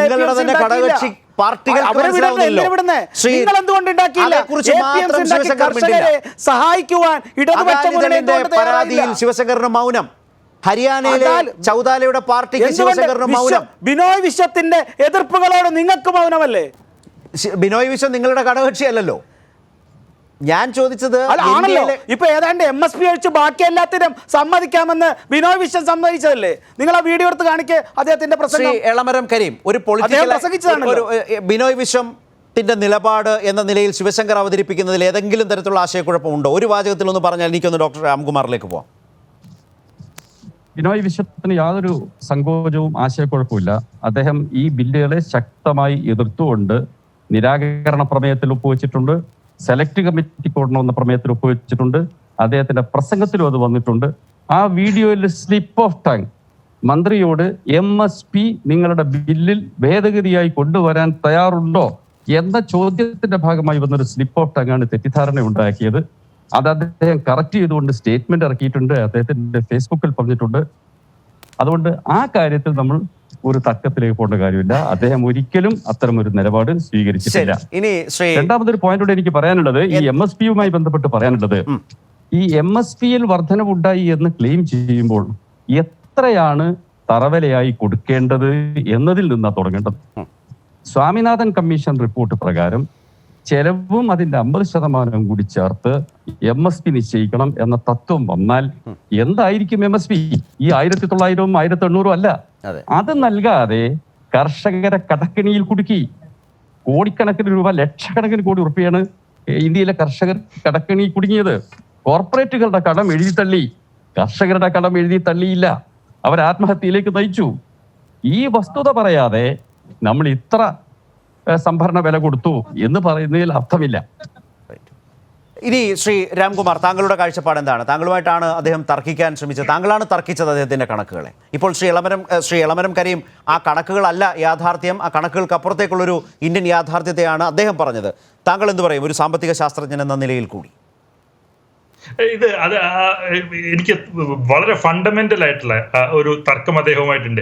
അദ്ദേഹം ഇവിടെ ഞാൻ ഇത് കണക്കാക്കുന്നത് അദ്ദേഹത്തിന്റെ വളരെ വളരെ കൗതുകത്തോടെ ഞാൻ ശ്രദ്ധിച്ച ഒരു സംഗതി, അദ്ദേഹം ഒരു വിഷയം പറഞ്ഞു. കോട്ടണിന്റെ, പരുത്തിയുടെ തറവില എന്ന് പറയുന്നത് 2010 2500 രൂപയായിരുന്നു. നരേന്ദ്രമോദി സർക്കാർ 2014 അധികാരത്തിൽ വന്നപ്പോൾ അത് 3750 ആക്കി കൂട്ടി എന്ന് അദ്ദേഹം പറഞ്ഞു.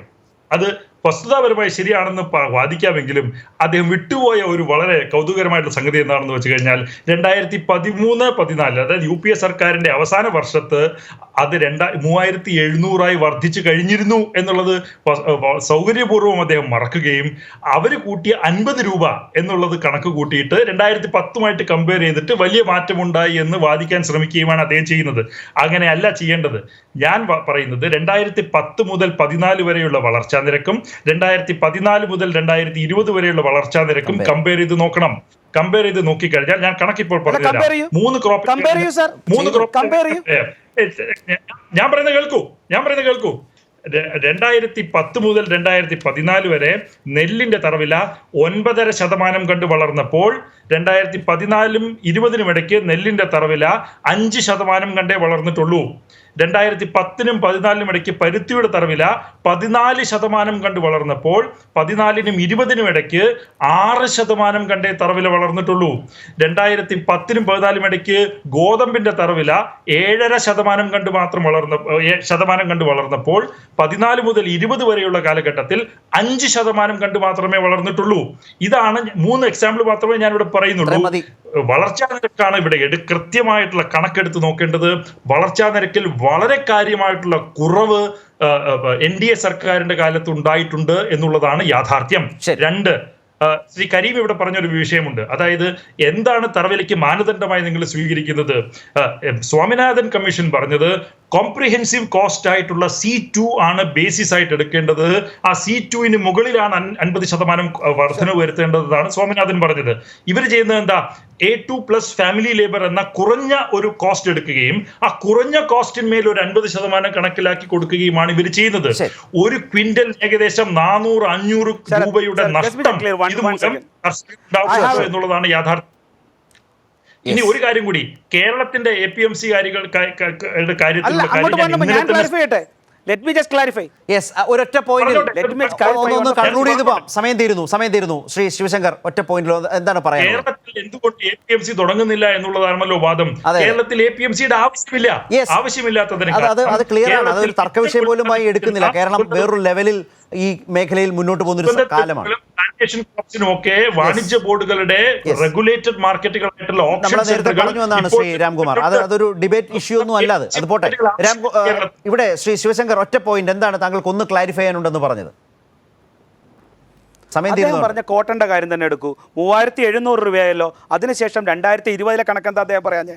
അത് 5825 രൂപയല്ലോ. അപ്പോൾ ആ പെർസെൻറ്റേജ് അവിടെ കൂട്ടിയിട്ടുണ്ടല്ലോ. പിന്നെ അദ്ദേഹം പറയുന്ന പെർസെൻറ്റേജ് ഗ്രോത്ത് അത് 10 വയസ്സുള്ള കൊച്ച്, ഒരു മിനിറ്റ് സാർ, 10 വയസ്സുള്ള കൊച്ച് 15 വയസ്സ് വരുമ്പോൾ ഗ്രോത്ത് റേറ്റ് കൂടും. അതിനുശേഷം ആ പ്രായത്തിൽ അപ്പോൾ ഒരു വളർച്ച കഴിഞ്ഞാൽ പെർസെൻറ്റേജ് കുറയും. ഞങ്ങൾക്ക് സ്വാമിനാഥൻ കമ്മീഷൻ സാച്ചുറേഷൻ പോയിന്റിലാണ്. ഇനി അവരെ ഒന്നും ചെയ്യാനില്ല. ഞാൻ പറഞ്ഞിട്ടില്ല, അങ്ങനെ ഞാൻ പറഞ്ഞിട്ടില്ല. സ്വാമിനാഥൻ കമ്മീഷൻ റിപ്പോർട്ട് പ്രകാരം തന്നെ കൊടുക്കേണ്ടതാണ്, ഒരു സംശയവുമില്ല. പക്ഷേ ഇന്ത്യയുടെ സാമ്പത്തിക എന്ന് പറഞ്ഞ ഒരു മിനിറ്റ് സമയം തീരുന്നു സാർ. ഒറ്റ വാചകം. അല്ല, ഇതൊരു ന്യായമായ രീതിയല്ല. ശിവശങ്കർ, നിങ്ങൾ തമ്മിലാണ് തർക്കിച്ചത്, വേറെ ആരുമല്ല. ഒറ്റ വാചകത്തിൽ പറഞ്ഞോളൂ പ്ലീസ്, നമുക്ക് നിർത്താം. അല്ല, എനിക്ക് സമയം തന്നാ മതി. പറയൂ. അപ്പോ ഇത്തരത്തിൽ പെർസെന്റേജ് പറയാണ്ട് അദ്ദേഹം എന്തുകൊണ്ട് യഥാർത്ഥ കണക്കുകൾ പറഞ്ഞില്ല? ഞാൻ പറയുന്നു ഇത് പോരാ, കൂടുതൽ തന്നെ കൊടുക്കണം. പക്ഷേ അതിന് സാമ്പത്തിക സ്ഥിതി കൂടെ വേണം, വളർച്ച വേണം. ആ വളർച്ചയുടെ കൂടുമ്പോൾ ഇദ്ദേഹത്തിന് താല്പര്യമുണ്ടെങ്കിൽ കേരളത്തിൽ കൊടുക്കട്ടെ. അങ്ങനെയാണെങ്കിൽ 3700 എന്നുള്ളത് കോട്ടൺ കർഷകന് 5825 എന്ന് പറയാനുള്ള രാഷ്ട്രീയ മര്യാദ താങ്കൾക്ക് ഉണ്ടായിരുന്നില്ല. ഏതായാലും തറവിലയുടെ കാര്യത്തിൽ കേന്ദ്ര സർക്കാർ കർഷകരോട് തറ സമീപനമാണ് കാഴ്ചവെച്ചുകൊണ്ടിരിക്കുന്നത് എന്നാണോ ശ്രീ രാംകുമാറിന്റെ കണക്ക് വിശദീകരണം കേട്ടപ്പോൾ താങ്കൾക്ക് തോന്നി? ഒറ്റ വാചകം, നമുക്ക് ചർച്ച നടത്തേണ്ട സമയമാവുന്നു. തീർച്ചയായും ഇപ്പോൾ 2700 രൂപയാണ്. അതെ, ഞാൻ രാംകുമാർ പറഞ്ഞത് വളരെ വ്യക്തമായി കറക്റ്റായി ആ കാര്യങ്ങൾ വിശദീകരിച്ചു. അതിന്റെ പെർസെൻറ്റേജ് വളർച്ചാ നിരക്കിന്റെ അടിസ്ഥാനത്തിൽ തന്നെ നോക്കൂ. മാത്രമല്ല ഓരോ പീരീഡ്, ആ പീരീഡിൽ വന്നിട്ടുള്ള യഥാർത്ഥത്തിലുള്ള ആ വലുപ്പം, അതിന്റെ അടിസ്ഥാനത്തിൽ നോക്കുമ്പോൾ ഈ ഗവൺമെന്റിന്റെ കാലത്ത് വന്നിട്ടുള്ളത് പഴയതുപോലെ അല്ല എന്നുള്ളത് വ്യക്തമാണ്. അതാണ് ചൂണ്ടിക്കാണിച്ചത്. അതിനോട് പൂർണ്ണമായി യോജിക്കുകയാണ് ശിവശങ്കർ. ഞാൻ ഷുക്കൂർ ഒന്നിടപെടും. നാളെയും രാജ്യസഭയിൽ അയവില്ലാത്ത നിലപാട് ഇന്ത്യൻ കർഷകർക്ക് വേണ്ടി പ്രതിപക്ഷം MP-മാർ കാഴ്ചവെക്കും എന്നാണോ പറഞ്ഞ് അവസാനിപ്പിക്കാൻ താങ്കൾ ശ്രമിക്കുന്നത്? നമുക്ക് ഈ ചർച്ച അവസാനിപ്പിക്കാം, സമയമാകുന്നു. തീർച്ചയായും ഞങ്ങൾ നാളെയും ഇതേ നിലപാട് തന്നെ സ്വീകരിക്കും. പ്രതിപക്ഷ പാർട്ടികളുടെ യോഗം ചേർന്ന് നാളെ 9 മണിക്ക് സഭ സമ്മേളിച്ചാൽ ഇന്ന് സസ്പെൻഡ് ചെയ്യപ്പെട്ട മെമ്പർമാരുടെ പ്രശ്നവും നിയമവിരുദ്ധമായി, ഭരണഘടനാ വിരുദ്ധമായി പാസാക്കിയ ബില്ല് തിരിച്ചു വിളിച്ച് ചർച്ചയ്ക്ക് വിധേയമാക്കണമെന്ന ആവശ്യവും, ഇനി വരാൻ പോകുന്ന എസൻഷ്യൽ കമ്മോഡിറ്റീസ് ആക്ട് ഉൾപ്പെടെ സെലക്ട് കമ്മിറ്റിക്ക് വിടണമെന്ന ആവശ്യം ഉയർത്തിക്കൊണ്ട് അതിശക്തമായ നിലപാട് സ്വീകരിക്കും. നന്ദി എല്ലാ അതിഥികൾക്കും ഞങ്ങൾക്കൊപ്പം സഹകരിച്ചതിനും നിങ്ങളുടെ അഭിപ്രായങ്ങൾ പങ്കുവച്ചതിനും. ന്യൂസ് ആൻഡ് വ്യൂസ് അവസാനിക്കുന്നു. നമസ്കാരം.